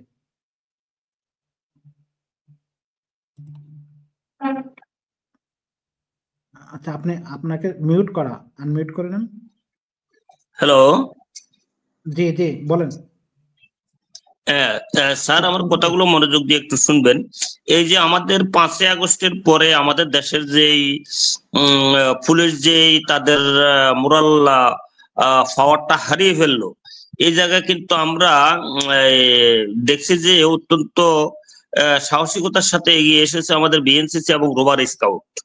কিন্তু আমাদের পর্যাপ্ত পরিমাণ বিএনসিসি সদস্যরা না থাকার কারণে আমি স্যারকে বলবো, স্যার যাতে এই সেক্টরে আসছেন, এই বিএনসিসি কে কিছু একটা দিয়ে যাওয়ার জন্য আমার মনে হয় স্যার বিএনসিসির ইতিহাসে একজন চিরস্মরণীয় হয়ে থাকবেন যদি উনি কাজটা করতে পারেন। আমি আমার যে বাংলাদেশ সেনাবাহিনীতে যেসব নন কমিশন অফিসার নিয়োগ করা হবে বা এই যে সৈনিক লেভেলে যাদেরকে নিয়োগ করা হবে, যেরকম কমিশন অফিসার নিয়োগের ক্ষেত্রে ক্যাডেট কলেজের প্রার্থীদেরকে অগ্রাধিকার দেওয়া হয়, ঠিক তেমনি সেনাবাহিনী, নৌবাহিনী, বিমান বাহিনী এবং পুলিশের নিয়োগের ক্ষেত্রে বিএনসিসির সদস্যদেরকে অগ্রাধিকার দেওয়ার ব্যবস্থা করা, নাম্বার 1। নাম্বার 2, যদি জি স্যার, আপনি কিছু বলছিলেন। জি, সেই ব্যবস্থা ইতিমধ্যে কার্যকর করা আছে, এবং আইএসএসবি তে যাওয়ার আগে এক ধরনের প্রেফারেন্স প্রদান করা হয়। জি জি রহিম ভাই, আমরা ওই বিষয় নিয়ে আমরা অন্য আরেকদিন আরেকটা টক শো করবো। আজকে অনেক রাত হয়ে গেছে, তো আমি স্যারদেরকে ছেড়ে দেবো এখন। মানে আমি ইমরান ভাই আপনার কাছ থেকেই শেষ করব অনুষ্ঠান, আর স্যারের কাছেও লাস্টে 1 মিনিট যাব। তো আপনার কাছে অনুষ্ঠান শেষ করার আগে আপনি যদি আমাদেরকে একটু জানাতেন, মানে আমি তো আসলে একটু কম বুঝি, তো এই আপনার বাংলাদেশের এনিমি, মানে আমি এনিমি রাষ্ট্র বলতে রাজি না, মানে ভবিষ্যৎ একটা হুমকি আসতে পারে এমন দেশ কে এবং তার কাছ থেকেই যদি আপনি অস্ত্র কেনেন অথবা অন্য কিছু কেনেন, অথবা মানে মানে গাড়িটারও বলেন, যে কোনো গাড়ি অথবা ইকুইপমেন্ট অথবা যে কোনো কিছু কেনেন, অথবা আপনার দেশের সেনাবাহিনীর প্রধান যদি সে ঠিক করে দেয়, তো আপনার দেশে সেই সেনাবাহিনী রেখে আমাদের কি আসলেও কোনো লাভ হবে কিনা? খুব সংক্ষেপে শেষ করবেন। আচ্ছা, এখন এটা তো আপনি যেটা প্রশ্ন করেছেন এটা খুবই একটা আপেক্ষিক প্রশ্ন, এটা সরকারের উপর নির্ভর করে। যেমন আমাদের দেশের অস্ত্রগুলি বাংলাদেশ আর্মির চায়না বেসড, এবং আমরা চায়নার এক্সপার্ট দিয়ে আমাদের ফ্যাক্টরিগুলি এখানে চালু করেছি। আমরা গোলা বারুদ উৎপাদন করতেছি, প্রোডাকশনে গিয়েছি। এখন আপনি যদি সরকার আবার চায় যে না, চায়না না, এখন আমাদের দরকার নেই, আমরা কম দামে প্রতিবেশী রাষ্ট্র থেকে আনবো, আমাদের দরকার নাই, আমাদের কোনো শত্রু নাই, we have no enemy, all are our friends, এই যদি হয় সরকারের কনসেপ্ট, বর্ডার প্রতিদিন লোক মারবে আবার বলবে আমাদের কোনো শত্রু নাই, তারপরে বাংলাদেশের ইন্টারনাল ব্যাপারে নাক গলাবে, নোস্পোক করবে, তারপরে বলবে না দে আর নট আর এনিমি। এখন আপনি যদি আমাদের বৃহৎ প্রতিবেশী ভারতের কথায় আপনি চলেন, দেশ চালান, একটা তাদেরকে যদি আপনি মনে করেন তারাই আমার গার্জিয়ান বা তারাই আমার প্রভু, তারাই আমার নিয়োগদাতা, মানে তাহলে আপনি তো শত্রু আর কোথায় পাবেন? আর শত্রু তো হওয়ার দরকার নাই, যদি আপনি আগে সারেন্ডার করে নেন, যদি আপনি মনে করেন না, তাহলে তো বাংলাদেশ আর্মির দরকার নাই। এখন বাংলাদেশ আর্মিকে আমি যতটুকু জানি, আমাদের যারা প্রাক্তন সিনিয়র অফিসার তাদের কাছে শুনেছিলাম যে রক্ষী বাহিনীকে তৈরি করা হচ্ছিল এবং আরো এক্সপ্যান্ড করতেছিল আধুনিক অস্ত্রশস্ত্র এবং সবকিছু দিয়ে, যেটা মানে পাকিস্তান আর্মিকে নেগলেক্ট করে, আর্মি ওয়াজ ডিপ্রাইভড। এখন ওইরকম সুযোগ সুবিধা দিয়ে যখন রক্ষী বাহিনী করা হলো, তখন আর্মির মনে সন্দেহ হলো, এবং 15 আগস্টের অভ্যুত্থানের যে ঘটনা, এটাও একটা কারণ ছিল, মানে মানে অন্তর্নিহিত কারণ, এবং এটা পরে আবিষ্কার হয়েছে সৈনিকদের মধ্যে প্রচুর ক্ষোভ ছিল এবং যত অবহেলিত ছিল তারা। তারপরে আপনি একই ক্যান্টনমেন্টে তারা থাকে বিল্ডিং এ, নতুন বিল্ডিং এ, আর সেনাবাহিনীর সৈন্যরা থাকতো টিন শেডের বিল্ডিং এ, যেটা মানে খুবই নিম্নমানের। তো এখন তাদের বুট 2 জোড়া, আর সেনাবাহিনীর সৈন্যদের বুটই নাই, বা 1 জোড়া সেরা বুট, ইউনিফর্ম সেরা, তার রেশনের মান খুব খারাপ। এখন ওই ধরনের একটা পর্যায়ে দেশ যাচ্ছিল কিনা, সেইটা এখন আমরা মানে মানে মনে করি যে এটা উড়িয়ে দেওয়া যায় না, এই কনক্লুশনে আসাটা, যে এইরকম একটা পর্যায়ে যাচ্ছিল, এবং বাংলাদেশ আর্মির ব্যাকবোন ভাঙিয়ে দেওয়া হয়েছিল, বাংলাদেশ আর্মিটাকে করাপ্টেড করা হয়েছে, কর্পোরেট কালচারে নিয়ে যাওয়া হয়েছে, এটাকে প্রফেশনাল আর্মি থেকে সেরিমনিয়াল আর্মি বানানো হয়েছে। আপনি জানেন ওই টাইলস, তো আমাদের ওই যে অমুক, মানে খালি ওই যে কার্পেট বিছাইয়ে দেওয়া, রিসিপশন, এই সমস্ত করে এটাকে, যে আমাদের যদি হিলট্রাক্স এর বাস্তবতা, যে ট্রেনিং গুলি গেরিলা ওয়ারফেয়ারের সাথে যেটা আমরা জড়িত, বা আমরা যেটা জাতিসংঘে গিয়ে আমরা যে ডিউটি গুলি করি, এগুলো যদি আমরা না করতাম, বাংলাদেশ আর্মির প্রয়োজনীয়তাটা কতটুকু থাকতো এটা আমার সন্দেহ হয়। এবং এটা সরকারের কি আলটিমেট এইম ছিল এটা আমি জানি না, কারণ বাংলাদেশ আর্মিটা ওইভাবে এক্সপ্যান্ড করেনি। বাংলাদেশ পুলিশ যেভাবে এক্সপ্যান্ড করেছে সেই হিসাবে বাংলাদেশ আর্মি এক্সপ্যান্ড করেনি। এবং বাংলাদেশ আর্মির অফিসাররাই কিন্তু, এই কলিমুল্লাহ স্যার যে বললো বিএনসিসি, এটা কিন্তু আমাদের সেনাবাহিনীর এক ব্রিগেডিয়ার সাহেব এটার হেডকোয়ার্টার বসে উত্তরায়, হ্যাঁ, বিএনসিসি হেডকোয়ার্টার। এখন এই যে আপনি ময়নামতি রেজিমেন্ট, সুন্দরবন রেজিমেন্ট, এগুলির কর্ণফুলী রেজিমেন্ট, এগুলির কিন্তু এক্সপ্যানশন হয়নি। এবং আপনি জানেন কিনা আমি জানি না, এদের বাজেট খুবই সীমিত, এদের যত ছাত্র আছে, ক্যাডেট আছে, ওই রকম তাদের অস্ত্র নাই, এবং তাদের অনেক সময় প্রোগ্রাম করতে হয় স্থানীয় বড় লোক, নেতা বা কোনো ব্যবসায়ীর কাছ থেকে ডোনেশন নিয়ে ওই যে অনুষ্ঠান করতে হয়, যেমন ক্লোজিং সেরিমনি, এগুলি। এবং এইটা আমি যেটা বললাম এটা আমি অথেন্টিক বলতেছি, কারণ এটা আমি দেখেছি নিজে। একজন ইউনিভার্সিটির টিচার যখন সিও হয়, রেজিমেন্টের সিও, ইউনিভার্সিটির টিচার, এর চেয়ে গর্বের কিছু নাই। আমরা তো ধরেন, হ্যাঁ, আমাদের লেফটেন্যান্ট কর্নেল একজন রেজিমেন্টের সিও থাকে, কিন্তু যখন একটা ঢাকা ইউনিভার্সিটির প্রফেসর বা পাবলিক ইউনিভার্সিটির টিচার এগুলিকে কমান্ড করে বা এটার সাথে সম্পৃক্ত, এইটাকে তো অনেক মূল্যায়ন আমাদের করতে হবে, আদারওয়াইজ কিভাবে তৈরি হবে? কারণ ওনারাই তো তাদের ইউনিভার্সিটির ছেলে মেয়েদেরকে ইনফ্লুয়েন্স করবে, তাদেরকে কাউন্সেলিং করবে, মোটিভেশন করবে, তারা আসবে এবং ভালো ব্রিলিয়ান্ট আসবে। আপনি বিএনসি তে যেতে চায় না, আপনি জানেন, ওইরকম কিন্তু ভলান্টিয়ার নাই আমরা যতটা বলতেছি এখন, আর জিনিসপত্র স্বল্পতা আছে। সুতরাং আমি মনে করি এটার বাজেট বাড়ানো উচিত। এটা ডিফেন্স মিনিস্ট্রি যাই কিছু করুক, এটা সেনাবাহিনী প্রধানের উচিত প্যাট্রন হওয়ার, এটা মানে অনেক নিজে সরাসরি এটার সাথে ইনভলভ হওয়া উচিত, নৌবাহিনী প্রধানের ইনভলভ হওয়া উচিত, ওনারা সরাসরি ওনাদের ইসের মধ্যে ইয়াতে চ্যানেলে নিয়ে আসা উচিত একটা সিস্টেম করে। It cannot be overlook like that, কারণ ওরাই আমাদের ভবিষ্যৎ। এবং আমরা এভাবেই তাহলে বাংলাদেশ টাকে যেভাবে আমাদের যে একটা বড় 20 কোটির একটা জনবল আমাদের আছে, একটা ইয়াং একটা জেনারেশনকে যদি আমরা সামরিক প্রশিক্ষণে প্রশিক্ষিত করতে পারি, আমাদের রেগুলার ফোর্স দরকার নেই, এই রিজার্ভ ফোর্স, এই টেরিটোরিয়াল ফোর্স, এরাই গিয়া ক্রাইসিসে কাজ করবে, আর্মির সাথে যুদ্ধ করবে শত্রুর বিরুদ্ধে। এবং আমাদের শত্রু আছে এবং চিহ্নিত শত্রু, এবং শত্রু আমাদের দুই দিকে আছে। এখন আরাকানের ওখানেও যেহেতু রোহিঙ্গাদের নিয়ে তো আমাদের শত্রুতা হয়ে গেছে, আমাদের তো বিশাল লোড, 12 লক্ষ রোহিঙ্গা আমাদের মাটিতে, এখন এটাকে ফেরত পাঠাতে হবে। এখন এইভাবে তো হবে না, সোজা আঙ্গুলে কি উঠবে না, we need to B powerful militarily. এবং আমাদের ইন্ডিয়া তো অলরেডি এনিমি, আমরা বুঝছি, এত কিছুর পরেও তারা শেখ হাসিনারই পক্ষে সাফাই গাচ্ছে, তাকেই শেল্টার দিচ্ছে, তার লোকজনকে শেল্টার দিচ্ছে, ষড়যন্ত্র করতেছে, বাংলাদেশকে অস্থিতিশীল করতে চায়, বাংলাদেশে আর্মির মধ্যে একটা ডিভিশন আনতে চায়, এখানে একটা ঘোলাটে পরিবেশ তৈরি করতে চায়, গলা পানিতে মাছ শিকার করতে চায়, উস্কানি দিচ্ছে, তারা প্রভোকেশন করছে। সুতরাং আমাদের উচিত হবে ইমিডিয়েটলি এই সমস্ত সেক্টরটাকে, বিশেষ করে বিএনসিসি যেহেতু ইয়াং জেনারেশন, এদেরকে আরো বেগবান করা, এদের কার্যকলাপ এবং এদেরকে আরো প্রশিক্ষিত করা, দখল ইনসেন্টিভ দেওয়া, এদেরকে বিদেশে পাঠানো, যাও তোমরা বিদেশে প্রশিক্ষণের জন্য পাঠাবে, যে ভালো করবে, ভালো ক্যাডেট, স্যারদের রিকমেন্ড নিয়ে, এই যে টিচারদের রিকমেন্ড নিয়ে, এডজুটেন্ট যারা আছে, কোম্পানি কমান্ডার যারা আছে। তো আমি মনে করি এটা হলে ভালো হবে। ধন্যবাদ দাউদ ভাই। অনেক ধন্যবাদ। আমরা কলিমুল্লাহ স্যারের কাছে শেষ বক্তব্য, স্যার আপনার শেষ বক্তব্য, এবং আমার কাছে স্যার আপনার ছাত্র তো, তা আমি একটু কম বুঝি, তো স্যার আপনি স্যার ভারত যেভাবে নাটক করছে স্যার, আমরা এখন 2026 সালে আমরা ভীত। কিভাবে আমি বলি, অর্ধেক পথ থেকে আমেরিকা যাওয়ার পথে অর্ধেক পথ থেকে বিমান ফেরত নিয়ে আসছে বোমা হামলার আতঙ্কে। আজকে ভারতের যদি আপনি অন্যান্য মিডিয়াগুলো দেখেন, বিভিন্ন জায়গায় অস্ত্র পাওয়া যাচ্ছে, জঙ্গি আতঙ্ক, বোমা হামলা, ও হাবিজুবি, এইসব নাটক। তো আমরা তো আসলেই ভীত।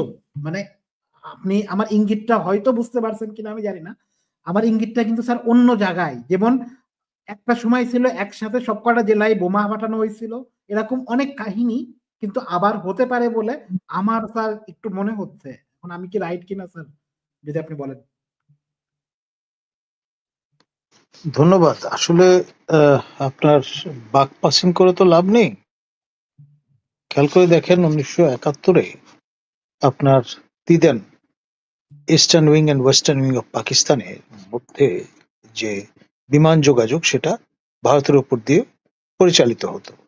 একটি প্লেন হাইজ্যাক করে ভারত থেকে আপনার পাকিস্তান ওয়েস্টার্ন উইং এ নিয়ে যাওয়া হয়, এবং সেই অজুহাত দেখিয়ে তারা কিন্তু ভারতের আকাশসীমা ব্যবহার করার উপর ব্যান আরোপ করেন, এবং পাকিস্তানিরা এই বিষয়টা বুঝতেই পারেনি বা ধরতেই পারেনি। ফলে অনেক কসরত করে আপনার ওয়েস্টার্ন উইং থেকে আপনার শ্রীলঙ্কার কলম্বোতে স্টপ ওভার নিয়ে সেখান থেকে আবার দিদেন মার্শেকি পাকিস্তানে তাদের সৈন্য পরিবহন করতে হয়েছে। এই যে অপারেশন সার্চ লাইট, যেটি তারা কার্যকর করবার চেষ্টা করলেন 25শে মার্চ, সেটার জন্য অনেক ধকল পোহাতে হয়েছে তাদের। আবার একইভাবে ভারত যুদ্ধ ঘোষণার আগে ডিসেম্বরে 71-এ পাকিস্তান কিন্তু প্রথম ইউনিল্যাটারালি বিমান হামলা করেছিল ভারতের কতগুলো এয়ার বেইজে। তাতে আপনি প্রিটেক্সটটা তৈরি করে দিলেন। এখন যিনি সেনা প্রধান ছিলেন, রাষ্ট্রপ্রধান ছিলেন জেনারেল ইয়াহিয়া খান, তিনি তখন যা জানা যায় যে জামা কাপড় খুলে জেনারেল রানী নামে একজন মহিলার সঙ্গে সময় কাটাতেন। এই রকমের একজন ব্যক্তি যখন নেতৃত্ব দেয় একটি দেশের সেনাবাহিনীর এবং যুদ্ধ ঘোষণা করে, তখন বুঝতে হবে যে ভেতর থেকেই পুরো সিস্টেমটা পচে গেছে। তো এইটা থেকে পাকিস্তান কতটা শিক্ষা গ্রহণ করেছে আমি জানি না, এবং এক ধরনের হেরিটেজ তো আছে, we were part of Pakistan, এবং 23 বছর একসঙ্গে ঘর সংসার করেছি।